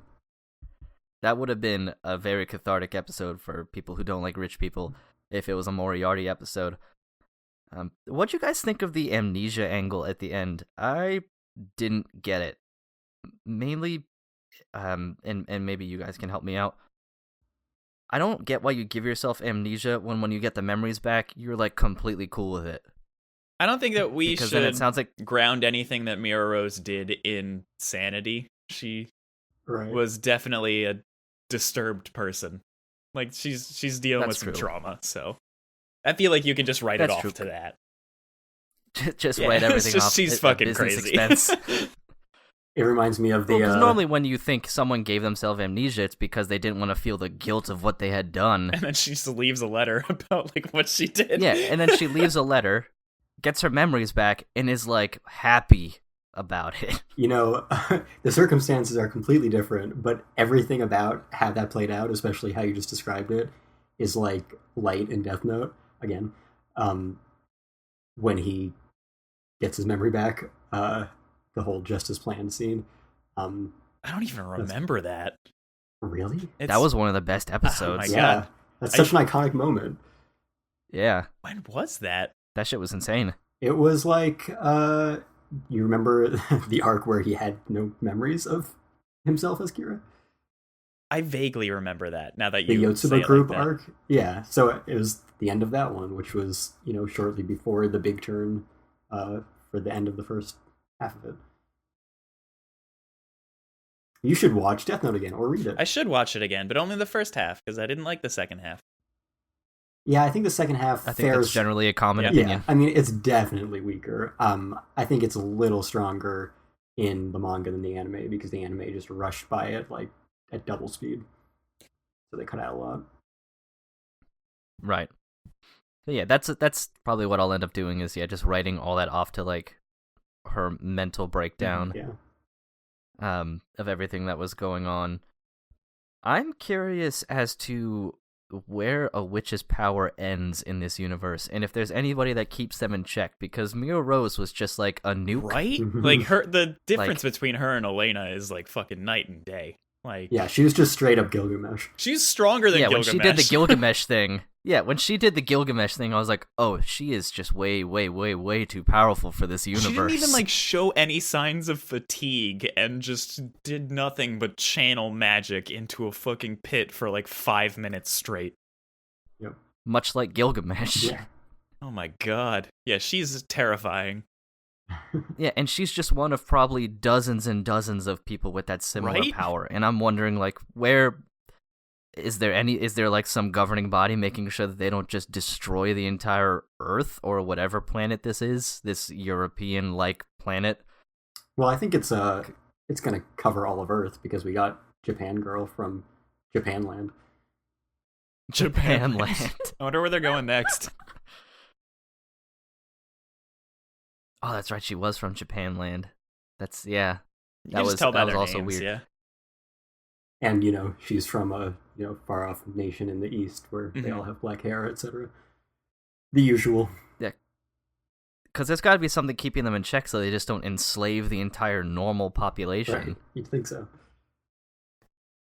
So I mean, if they don't cover it, it's no big deal. It doesn't bother me that much. I'm just more genuinely curious because they haven't really put a top end to what being a witch is and what being a witch is not. Yeah, the entire world other itself than- is like what intrigues me most about the show. Like, what the fuck is going on here? Yeah, I feel like in her journeys in these past 2 episodes of sociopathy, it's really, again, like Kino, just really turned into such a surreal world that it's kind of hard to apply real world logic to a lot of it. You just kind of accept that it's this bizarre alternate universe that's just so foreign. Super duper. Yeah, I can't figure out if Elena makes me enjoy the show more or less. Yeah, I don't know how I feel about her in right some now. ways. I would like I'm her to kinda have torn. like empathy again. That's a characteristic I enjoy in a protagonist generally. Yeah, generally. or at least a twisted form of it. Yeah, Like something other than just abject apathy right, at exactly. most situations. Yeah, I can deal with the psychopathy more than apathy. Yeah, so I'm hoping they give some of that back to her, or she at least expresses a little more of it. Because, yeah, it's refreshing since she isn't as witches, at least in the past few years, from my experience, have commonly been portrayed in anime. She is quite the opposite. Mm-hmm. But I'd like her to have, just a little bit of humanity and not just working as like a conscientious observer that writes it down in her book, which will be a New York Times bestseller. So, yeah. That's, I think I put that in my, B tier show, because A tier was Sleepy Princess, B tier was Moriarty and Elena, and then C tier was IWGP and still is after the 4th episode, but it could go up or down at either point. But that's all I'm watching for the season, so. I still have yet to watch Burn the Witch. I've been meaning to. Because I know I can just knock that shit out. Yeah. All right. Well, with all of your stuff out of the way, why don't you choose something else for us to talk about, Kane? Okay. I'm gonna look at Kestrel's list. And I actually want to know about Irregular at Magic High School, this like second season or whatever, because I really liked the first one, but I thought most people either hated it or at the very least it was like somewhat I can't remember the word. It just escaped me on the tip of my tongue. But either you loved it or you hated it. It was very divisive. Yeah, that works. Yeah. But you seem to have given it a pretty good rating, which means I'm probably gonna have to watch it because I just like all the characters and how bland they are. It's such a weird reason to like that show. I think because I treat it as a comedy. I guess so, yeah. Yeah, it's I think the second season so far is better than the first, but I might have liked the first one more at first before it just started to wear on me over the course of its 2 cores and then 6 years of retrospect. Yeah, I think it's got a pretty good story going with the new character that's added to the main cast and kind of a 3-way conflict between like the main characters, her, and a new villainous group. and kind of how that extends throughout the world of magic and anti-magic people. But yeah, I mean, it's still basically more of the same. So if you liked it, you'll probably like this. It's not by Madhouse anymore, but I think it's 8-Bit that took over, who's been mostly unremarkable other than Slime. And it's a pretty good production. They're pretty good at keeping consistent with Madhouse's style.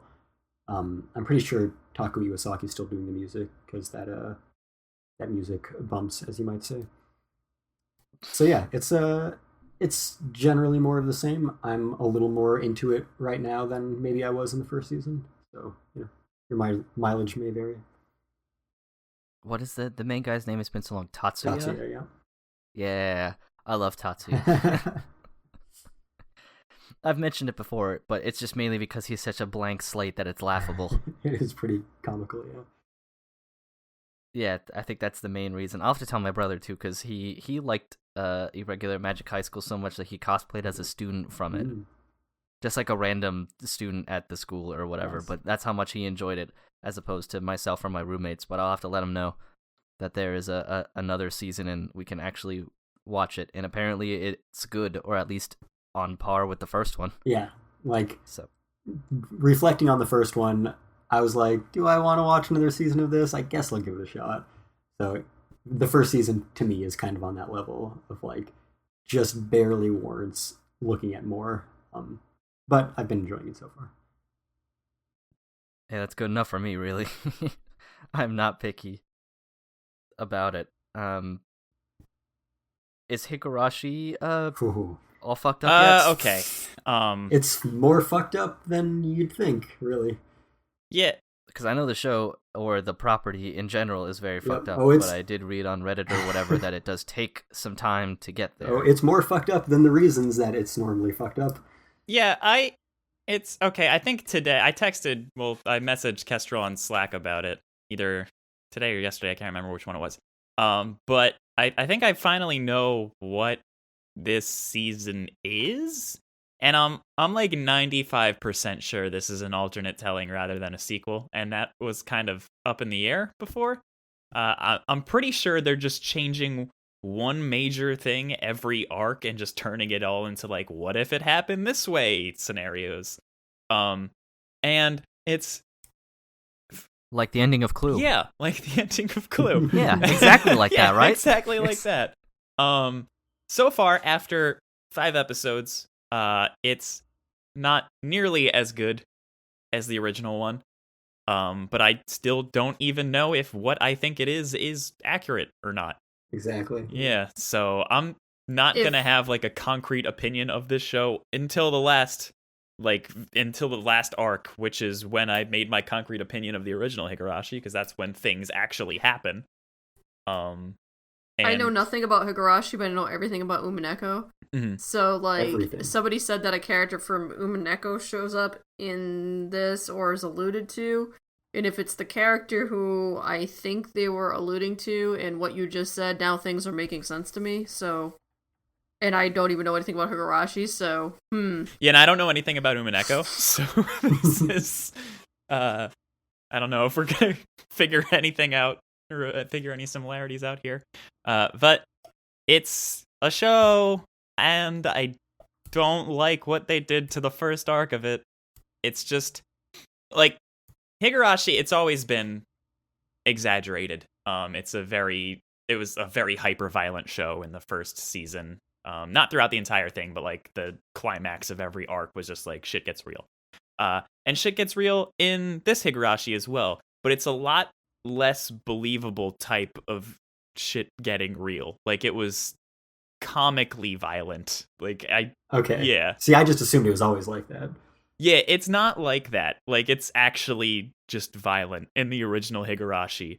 And this one, and I guess I'll minor spoil the new Higurashi.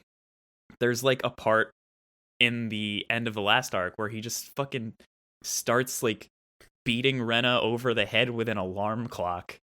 And that was she's already stabbed him 86 times by this point. And that was the point where I was like, okay, this is not good anymore. Like, the fact that he was conscious after being stabbed like a million times, enough to grab an alarm clock and beat a girl over the head with it repeatedly as they just continue to fucking stab each other. It's not fun anymore. It was just strange and not believable and just comical at that point. It's not supposed to be like that. Was it trying to go for shock value? I don't even know what they were trying to go for. I think that's like what it was supposed to be, but that's not how it turned out at all. Like, it was funnier than dramatic. So, not a fan of that decision. And I am interested to see if they fuck up this arc just as badly. Yeah, so I guess we didn't quite like cover the backstory of why we don't know what this show is. So all along we were kind of led to believe that this was just a straight remake, and from what DJ was saying in the last podcast episode, the first episode of it is an exact remake of the first episode of the original series. But then the second episode, well, it reveals the true title of the series, which had not been revealed before. And I guess between that and a scene it shows that implies or explicitly tells you that there's a time loop plot on top of maybe the other time loop plot, which I also have questions about. Yep. Sounds about right. That it is maybe more of a sequel redo thing. So in that way, it feels a lot like Rebuild of Evangelion to me, where there's been kind of that question since the remake, since the Rebuild series began, of like, this is a remake, but it's a lot of things are changed, and it could conceivably be like a redo that takes place after the original. So given all of those things, someone like me who hasn't seen or played or read any of the original are wondering, should we even be watching this? And no one seems to have a certain answer to that yet. Yeah. So it's weird. Just Higarashi's existence in general makes that a hard question to answer, just because of time loop stuff. So like, there's no conceivable way to figure out what it is yet. And so I feel weird like telling Kestrel to keep watching it, because I don't know if he can yet, or I don't know if he should. And what we have right now isn't particularly that enjoyable. Yeah. It doesn't live up to the original so far. I don't know what's going to happen yet, but who knows at this point. I'm really intrigued by the story, and like when it decides to have a story, it's good most of the time. I can't say more without spoiling the original, which I still want you to watch if this doesn't ruin it for you. Right. But they like revealed the big reveal in the second episode of this show. So yeah, which like it was obviously a big reveal, and like shit is real now, but it also didn't mean as much to me. Like that's like having a new viewer see that shit off the bat, they're just gonna think it's just like, oh, I guess this is just part of the show, and it's not. That's not like a thing that you're supposed to know right away. It completely destroyed the impact of it. Yeah, I don't know what to think. I don't know who the right audience is, because like I feel like I don't think anyone knows. All the reactions from people who have seen the original or played the visual novel are just like comparing it to that and critiquing it based on that factor, which I don't think is necessarily legitimate. If it does serve as like a reboot, it shouldn't be just compared all the time. It should stand on its own. But if it's not supposed to stand on its own, it's supposed to be a sequel, then that's another conversation. And if that's the case, then the more it is the same as the old one, I would think the worse. Yeah. Because if it's only for people who have already seen this story, then you want as many things different as possible. If this is a sequel, which I don't think it is horrible. Like, this is not how you do it. It sucks because the second season of Higurashi is like in my top 10. That's when Higurashi got amazing.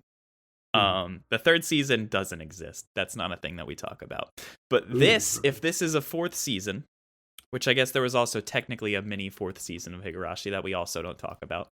If this is the fifth asterisk season, it's even worse because it's just showing us the original first season again, but changing things in it, which doesn't really change anything about the story at large. So I'm hoping it's an alternate.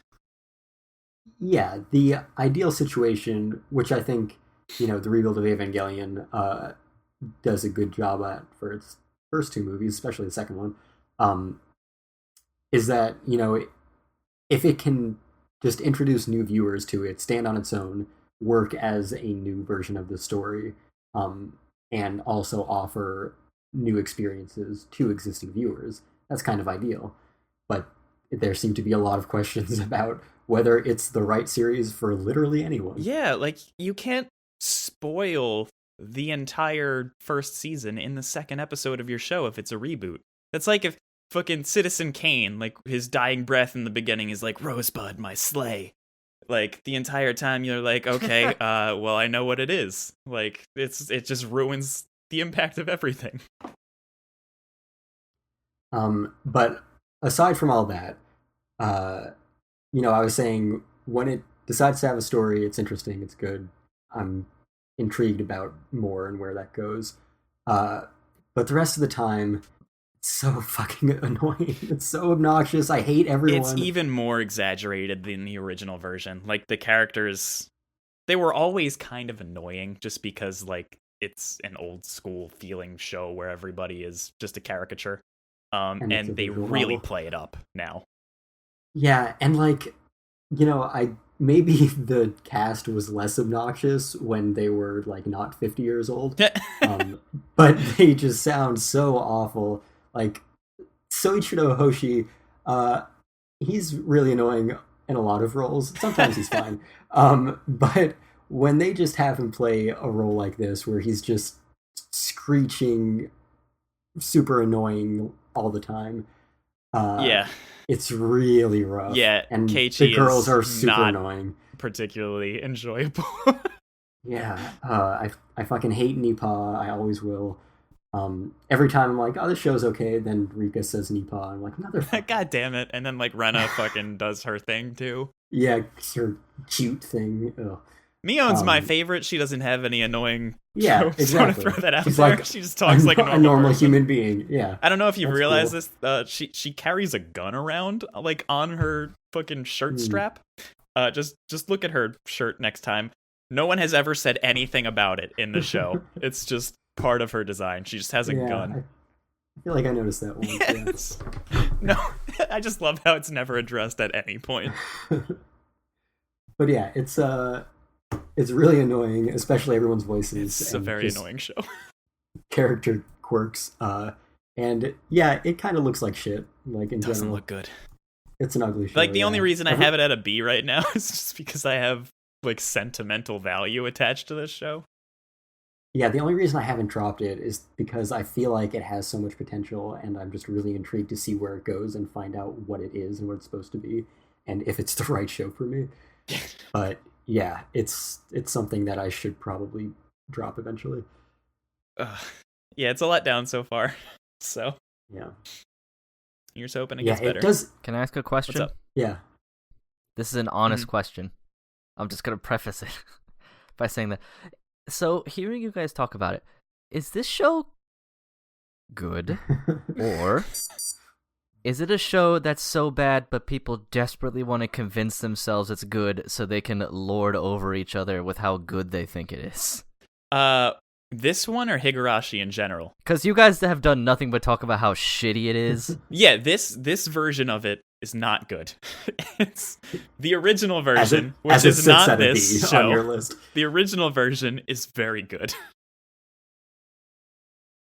Because everything I've ever seen of it, it just looks like really edgy stuff without a whole lot of substance. No, it's now that's like 99. That's coming from someone who hasn't seen it. It's because, like, and that's what most people think of Higurashi. It's like YouTube clips where a girl fucking like stabs herself in the head or some shit. That's yeah, and that's what I've always seen. I'm like, oh, this is one of those where it's just gonna try and shock me into thinking a very it's good. And that's how small part I feel of like the show. That's how it felt like it was based on this anime's adaptation of the end of the first arc, I guess. Yeah, that's like, it seemed like that validated that opinion of what Higurashi was that's too. like one of the things I hated about the ending of the new arc. It's they made it so cartoony and not visceral, and a lot of the impact in the original Higurashi, it's like when those things happened, you didn't really expect them to happen. There's some shit that I can't say without spoiling major plot points, but all the violent stuff, that's a very small part of what Higurashi has to offer. It's a lot more prominent in the first season than it is in the second. The second is when they really start getting into detail about like the actual plot and time loop stuff, and it's a very big story. But of course, most people just expect it to be like gore porn. It's not that. I mean, it does do that. It does do that, but you can't deny it. It definitely does that. It doesn't does do do that. that. It's a smaller part of the show than most people think, though. Like, if you are watching it expecting an all ages intense storyline, that's not gonna happen. Like, there's fucking violent shit, but the violent shit has a purpose. It's not just there to be violent. Yeah, it's been weird in my experience so far, because there's like some interesting mystery storytelling sandwiched in between just like unbearable visual novel hijinks and just comical gore porn. Yeah, it's not good in this version. Yeah, because I was just generally curious, because I can't remember anyone saying a lot of good stuff that it wasn't immediately followed by all the stuff that's bad. and I was just curious. I guess I might. The only like complaints I have about the original version are the acting, particularly the English acting, but that's not really a big deal since it's not like the source. The original dub is horrible, but it was like lovably horrible, kind of like The Room. Is it a product of its time, really? I think it's a product of its time and just bad? Also being bad. I guess what I meant by product, to clarify, product of its time, is in like it was before voice acting became what it is now, which is a highly desirable career. This was, I can't remember when this was dubbed. I want to say it's like mid 2000s. So like dubbing was a thing, but it wasn't as good of a thing as it is now. Yeah, it wasn't as across the board polished, but like you didn't really have an excuse for making a bad dub. Yeah, like it was just genuinely bad. Yeah. Gotcha. Interesting. Yeah. Is there anything else anyone wanted to talk about?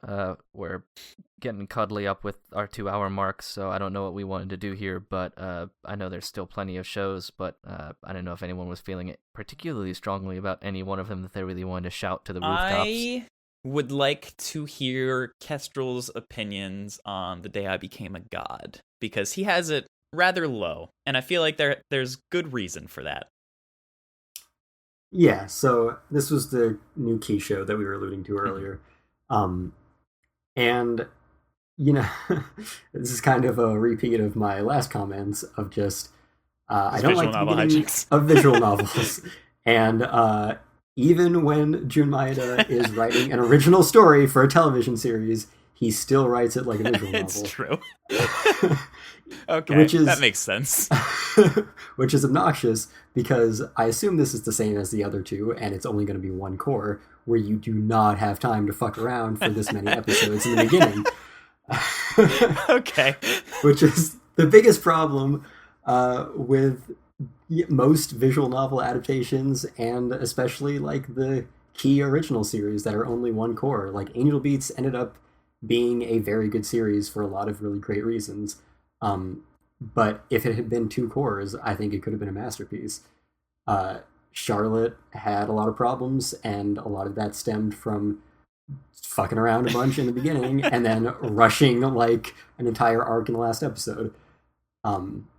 This one, it's been, 3 episodes, and it's just dumb gags, and I don't like a lot of key humor that much, certainly compared to the dramatic storytelling. So yeah, it's kind of where I'm at. Yeah, that makes sense when you put it that way. I am a fan of the key gag humor. It's definitely unique. It's not for everyone, I can agree with that.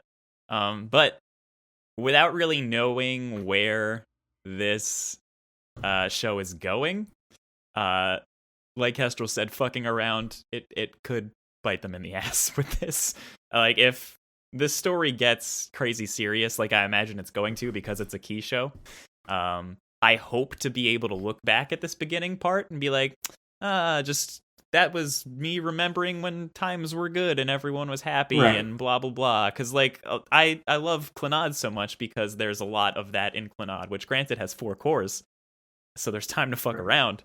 I don't know how much time there is to fuck around in this show, and I don't know if I will have as much time to get attached to the characters as I'd like. The good part of these visual novel hijinks, though, is that it does help, at least for me, kind of. I don't want to say. I'll say it. I'll immerse myself in the setting and just fucking acclimate myself with all the characters and everything. Jumping right into drama is never great, in my opinion. Like, you do want to set things up, but there has to be a defined point where you stop setting up and actually do stuff. And I don't know when we're going to start doing stuff, because this right there is no sign of actually going anywhere yet. So in that regard, I definitely see where you're coming from. That's definitely like my opinion on like Shinkai movies, and why I think that Your Name was such a huge leap in his writing career, because the fact that he let his characters just be fun and silly for so long in the beginning is why they became so endearing and why it was so emotionally impactful. However, like I've mentioned many times in this episode already, visual novel style humor just makes me really annoyed with characters. And not as much with this show, not as much with Key in general, for the most part. Obviously, I love Clannad After Story, and I wouldn't love the characters as much if I hated them in the first season. But as I was mentioning earlier in this year when I was, rewatching the series with Caitlin, a lot of that first season, I feel like could have been done better. It definitely doesn't make me love the characters as much as it could have. It's just that the characters that really matter are the ones that you continue to follow. Yeah. I can't remember much about like the original, like the first season of Clannad, because normally when I like go back and watch it, I'll isolate After Story and like watch that as its own thing.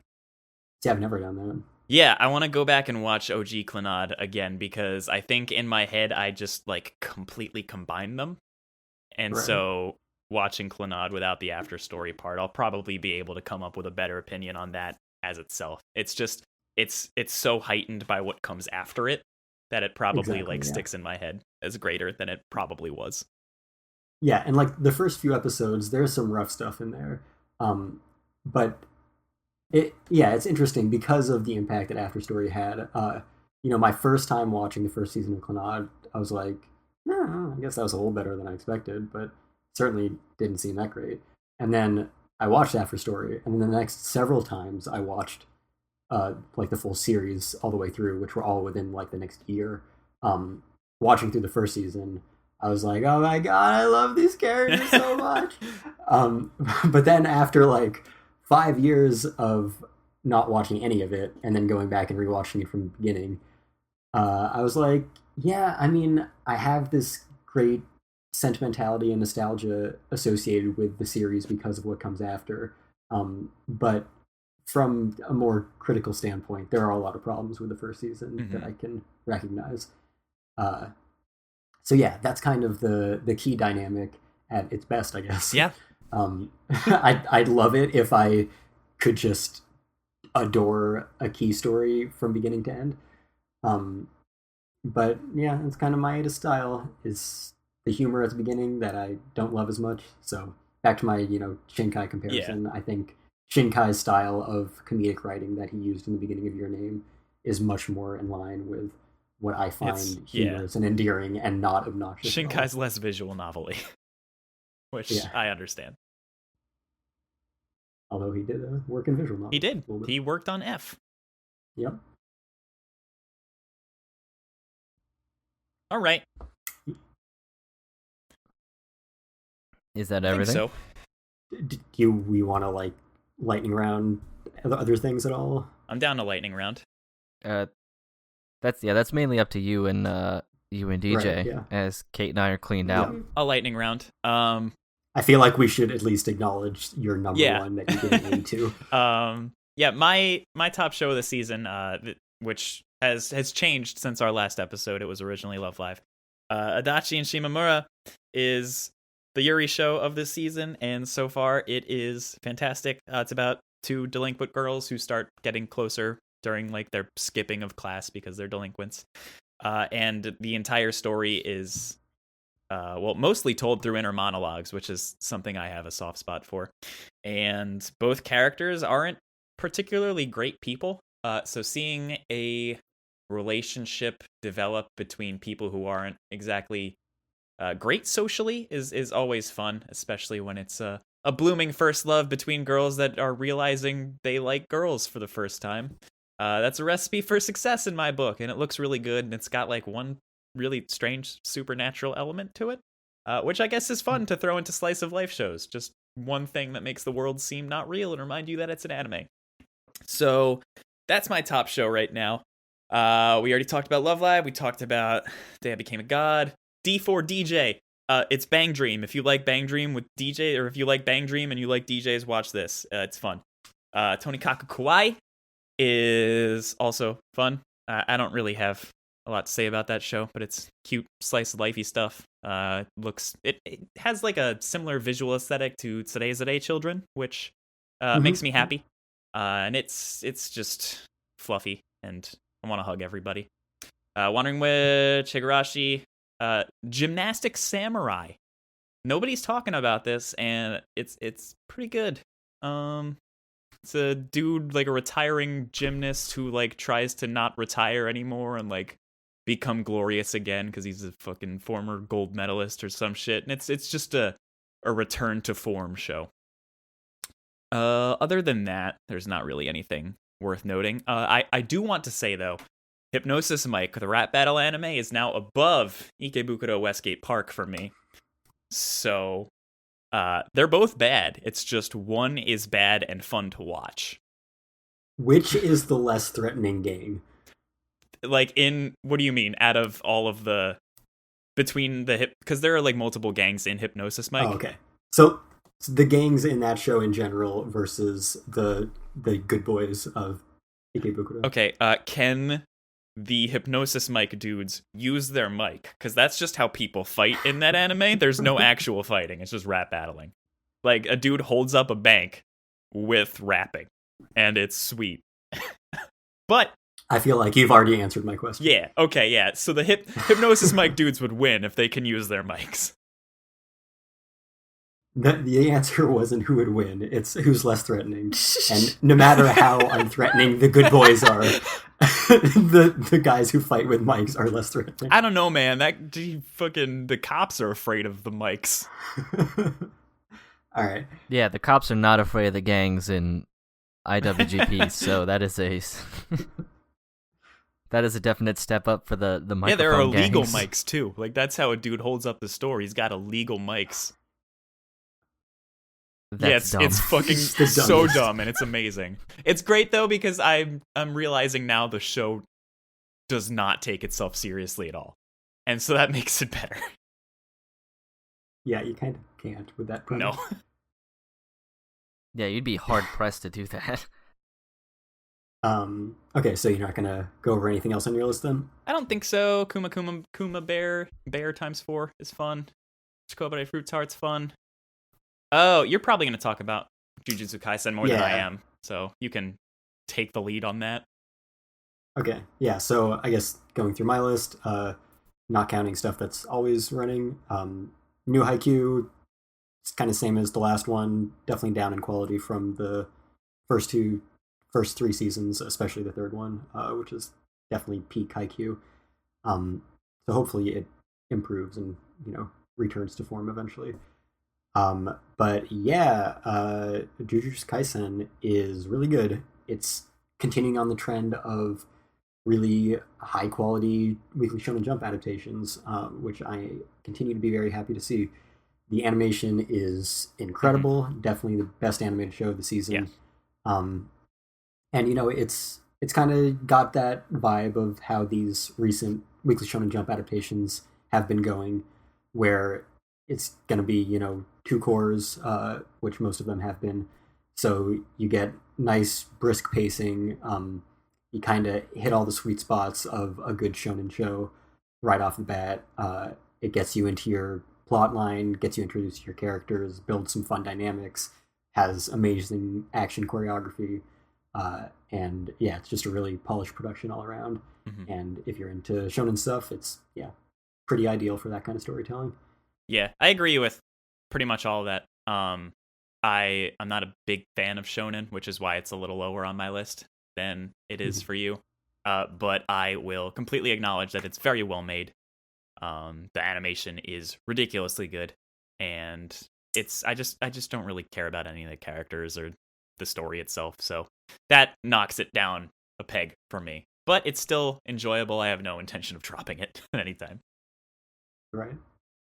Yeah, so that show is good. Jujutsu Kaisen is definitely way above everything else. So it's Jujutsu Kaisen with an A-, and then my next highest thing is a B for the season, which is Love Live, which we talked about. Tonikaku Kawaii is very cute, as you might assume from the name. Fire Force, regular Magic High School. Akudama Drive, I feel like I need more time to talk about it than we have right here, but it's a big dumb action movie. And I guess it's the creators of Danganronpa, so if you like that, maybe you'll dig this. I'm surprised I like it, because it's, I don't know, seems like it's trying too hard to be cool in a way that usually turns me off. That's how Danganronpa felt too. Yeah. So, yeah, I don't know why I like it, but it's kind of working for me so far. Also, every episode is named after a Hollywood action movie, which is fun. Moriarty we talked about, Wandering Witch we talked about, Osamatsu-san continues to be okay, but decreasing in quality as it's gone on. The first season was definitely much better than this one so far. Sleepy Princess we talked about, Day Became God we talked about, Yashahime, that's the Inuyasha Next Generation thingy. Those Next Generation things don't really work, huh? And Higurashi. Yeah, that's my list. I want to like Next Generation stuff, but for some reason they're never very good. It's always Boruto is the same way. It's always because it's just like mini clones of their parents. Exactly. Like this one is definitely better than Boruto, which was just straight up. It was like Love Live Sunshine to Love Live. They were just pure clones of their parents. This one's a little bit better. It's got some blends of elements. We're still not sure who Sesshomaru fucked. Yeah, that's all anyone wants to know. But yeah, it's mostly just wow, wouldn't this be more interesting if we were spending more time with the characters we know and love, and then we spend time with the characters we know and love, and we're like, wow, wouldn't this be more interesting if this was the original story that had a complete ending? So yeah, that's kind of what I get from most of these Next Generation shows, for anime anyway. It's done better in other forms of media occasionally, but yeah, it's kind of a hard sell sometimes. It definitely feels like just a empty cash grab, because it is.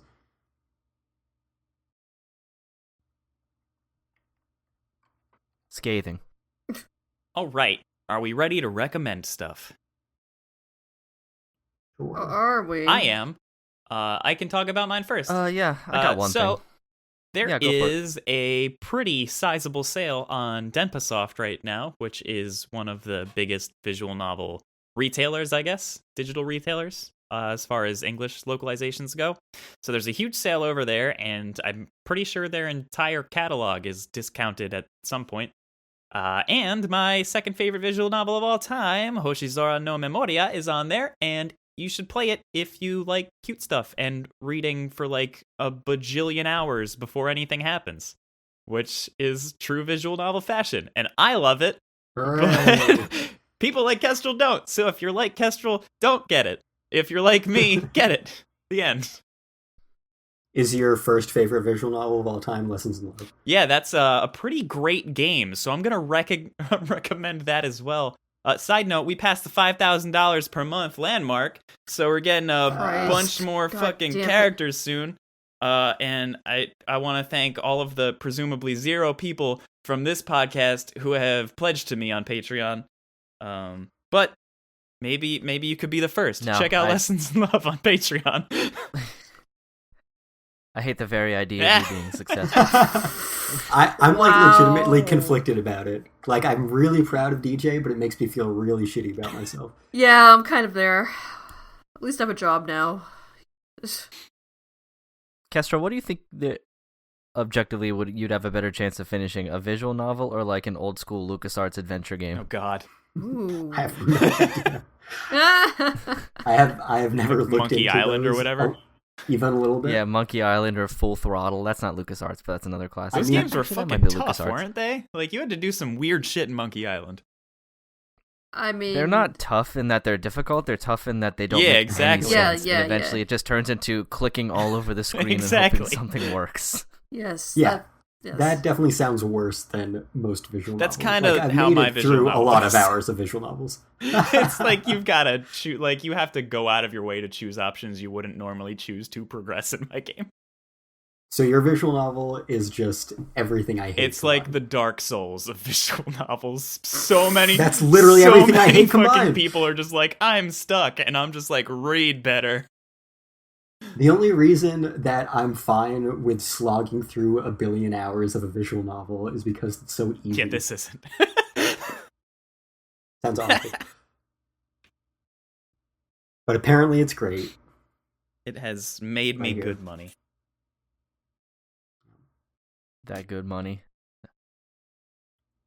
It's allowed you to sleep. Yeah, I can maybe. actually sleep now, and like I don't worry about how much fucking plates or how many plates of sushi I get at the revolving sushi place. That was your one. That was what was keeping you up at night. Yeah, like fucking. Yo, don't I sell just that want my short. big goal in life was to go to the grocery store and not have to buy the cheap paper towels. That's where I am now, and it's great.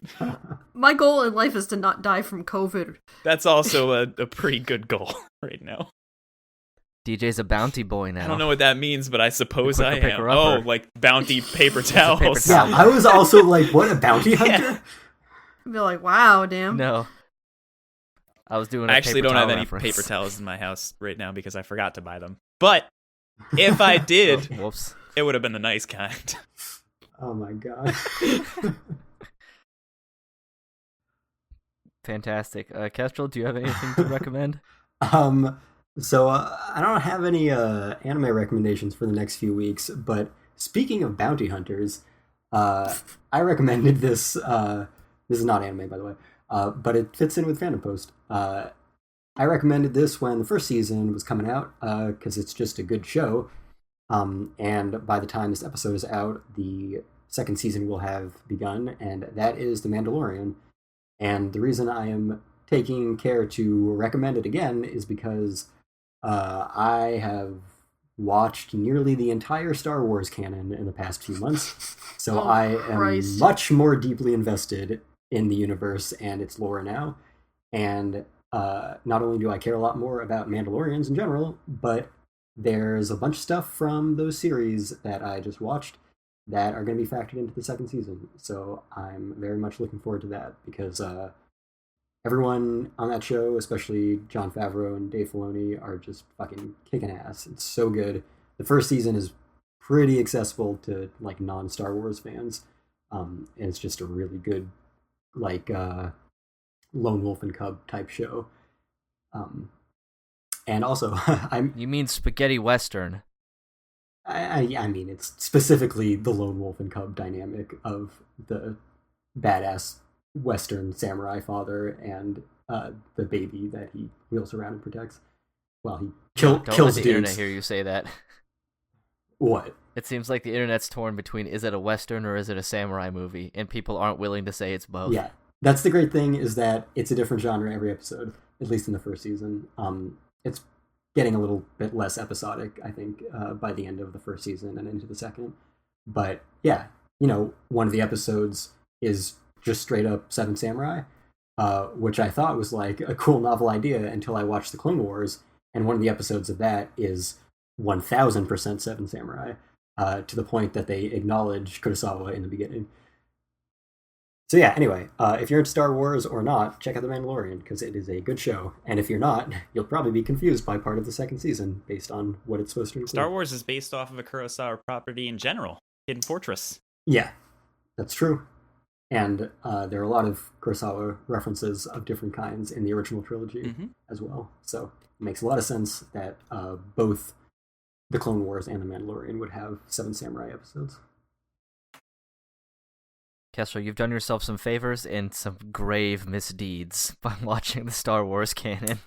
Yeah, it's rough. I could do an entire podcast on that, obviously, because it was like 100 hours of my life.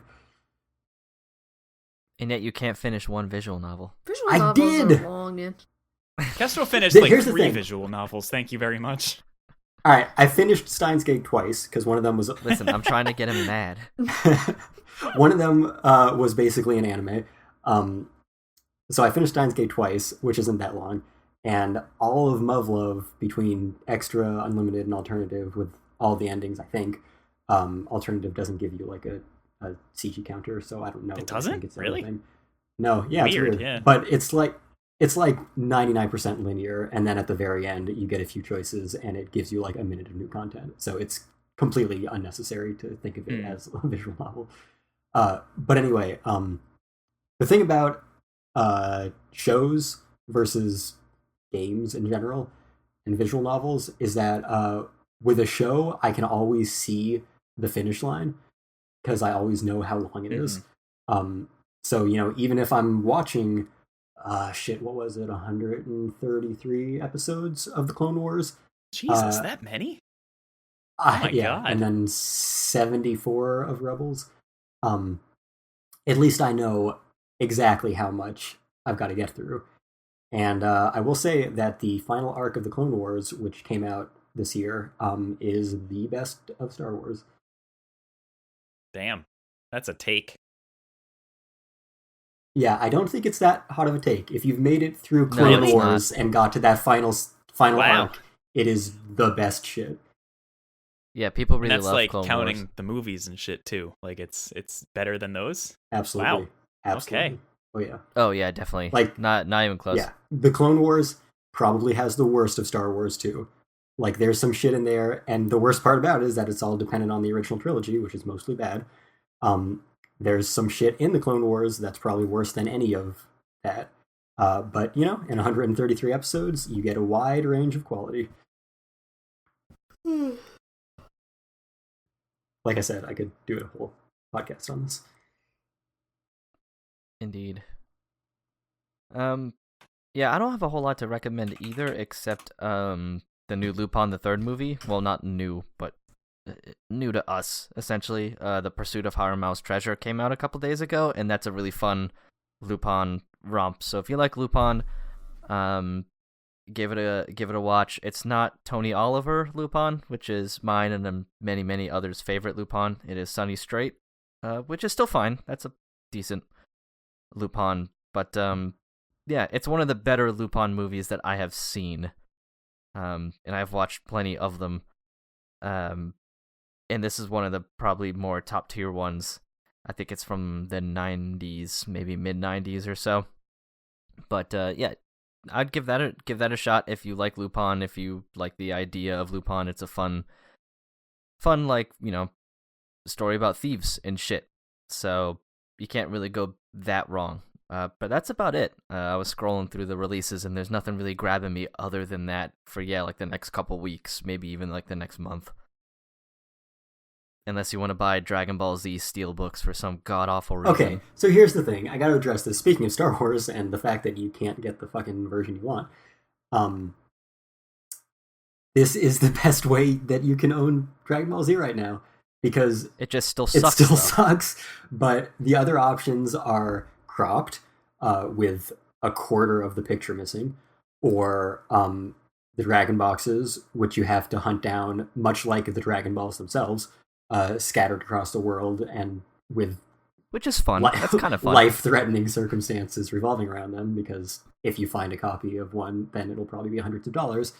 Or the 30th anniversary set, which was like a Kickstarter type dealie where you had to pledge and pre-order it during a certain time. And that is just the same discs as this, where it's finally not cropped, but it's still fucking DNR'd to shit, so they scrub out all the detail and all the film grain, so it just looks all washed out and like it's drawn with magic markers. People are missing their mouths. Yeah, because they just DNR the fuck out of it, and they're not going to watch 300 episodes to make sure it looks good. So you get that, and that's a step up from they're missing their mouths and also their eyes because they're cropped out. So that's Dragon Ball Z, much like the original trilogy of Star Wars. I'm never gonna recommend anybody buy anything other than the Dragon Boxes, unless they just desperately want to own Dragon Ball Z, because you're just not gonna get a good experience. And your other option is the level sets, which look fucking phenomenal, and they canceled after 2 sets, which covered like 30 episodes out of 300. So there you go. Those are your options. Have fun. One of the most beloved franchises of all time, treated like one of the worst. Yep. That is why it's such a strong parallel between that and Star Wars. Bastards. Kate, do you have anything to recommend? New Gorillaz album came out last week. That is a good recommendation. I actually thought of recommending that and then forgot. I've listened to it a lot this week, and I'm trying to put it on my list of Gorillaz albums, and it might be higher than Plastic Beach. I might have pushed Plastic Beach out of the way and taken 3rd place in my list, so... So is yours Demon Days self-titled this or Plastic Beach? Yes. Currently, that is where it stands. Yeah, so. I think it's probably either after those 3 or after those 3 Inhumans. I think it's got a better balance of all the collaborators of Humans, but also Damon is always around and present, and it feels like Gorillaz. So I think it probably bumps that up to middle of the pack. Yeah, I just think it's very listenable. Like, yeah. I think it's more listenable than Plastic Beach. Aside from the couple of, obviously, can't listen to this in public because they're very not radio safe tracks. But, for cruising in the car, it's very listenable. Yeah. Yeah, it's a good album. I'm glad they're pumping out so much stuff so quickly. Yeah, and I'm glad it's better than some of the last albums that came out, which I did not care for, so. Yeah, and I mean, by that metric, we haven't gotten this good blend of what makes Gorillaz good for 10 years. So definitely nice to have it back. Yes, it is very good. I hope Song Machine Volume 2 is just as good whenever that comes out. So. What's your favorite song on the album? Ooh, I don't know. I kind of like, what is it? Hold on, I have to look at a song list. Talk amongst yourselves while I pull up a song list. My favorite is The Valley of the Pagans, which isn't too surprising because it's Gorillaz and Beck, which is a great combo. Mm-hmm. But it's just a really good song.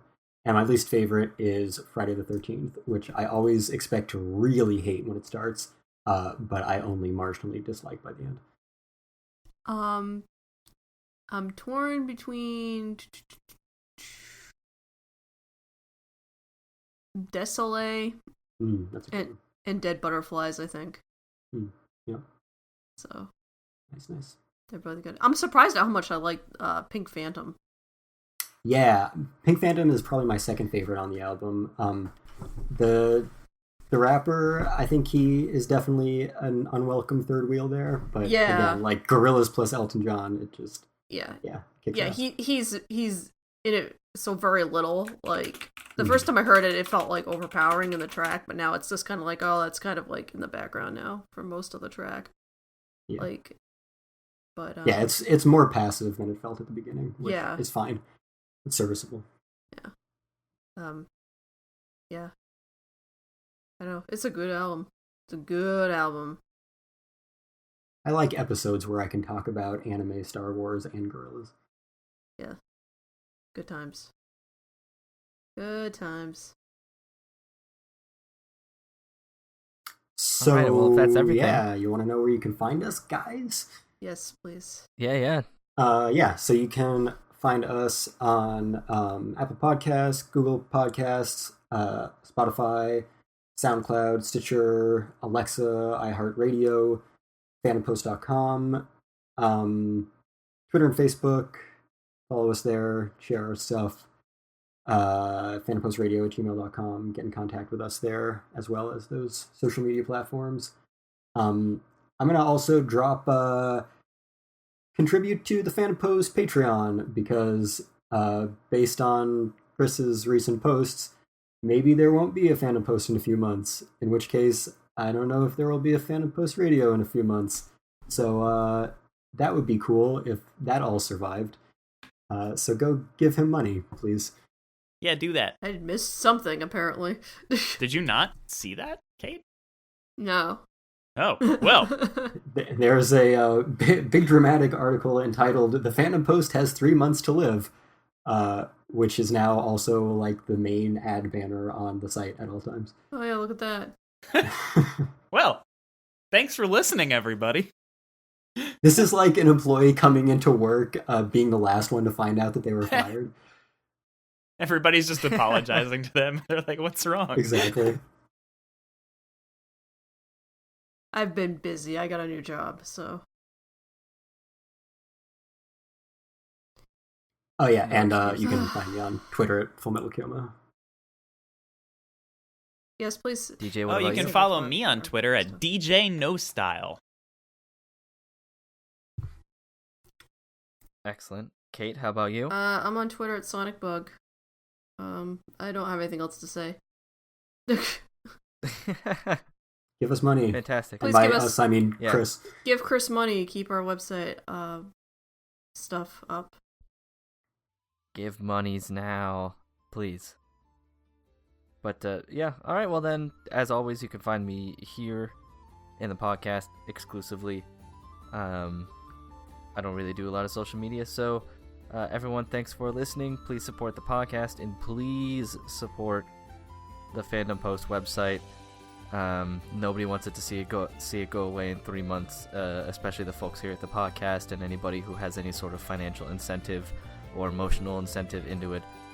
So please support, especially in these weird-ass times that we be living in. So thanks for listening, and please join us again next time, when we will be talking some anime and maybe DJ's paper towel buying habits. If you go to the store in search of bounty paper towels, are you a bounty hunter? Oh, boom. Alright, adios, everyone. Good night, everybody. You're welcome. Bye.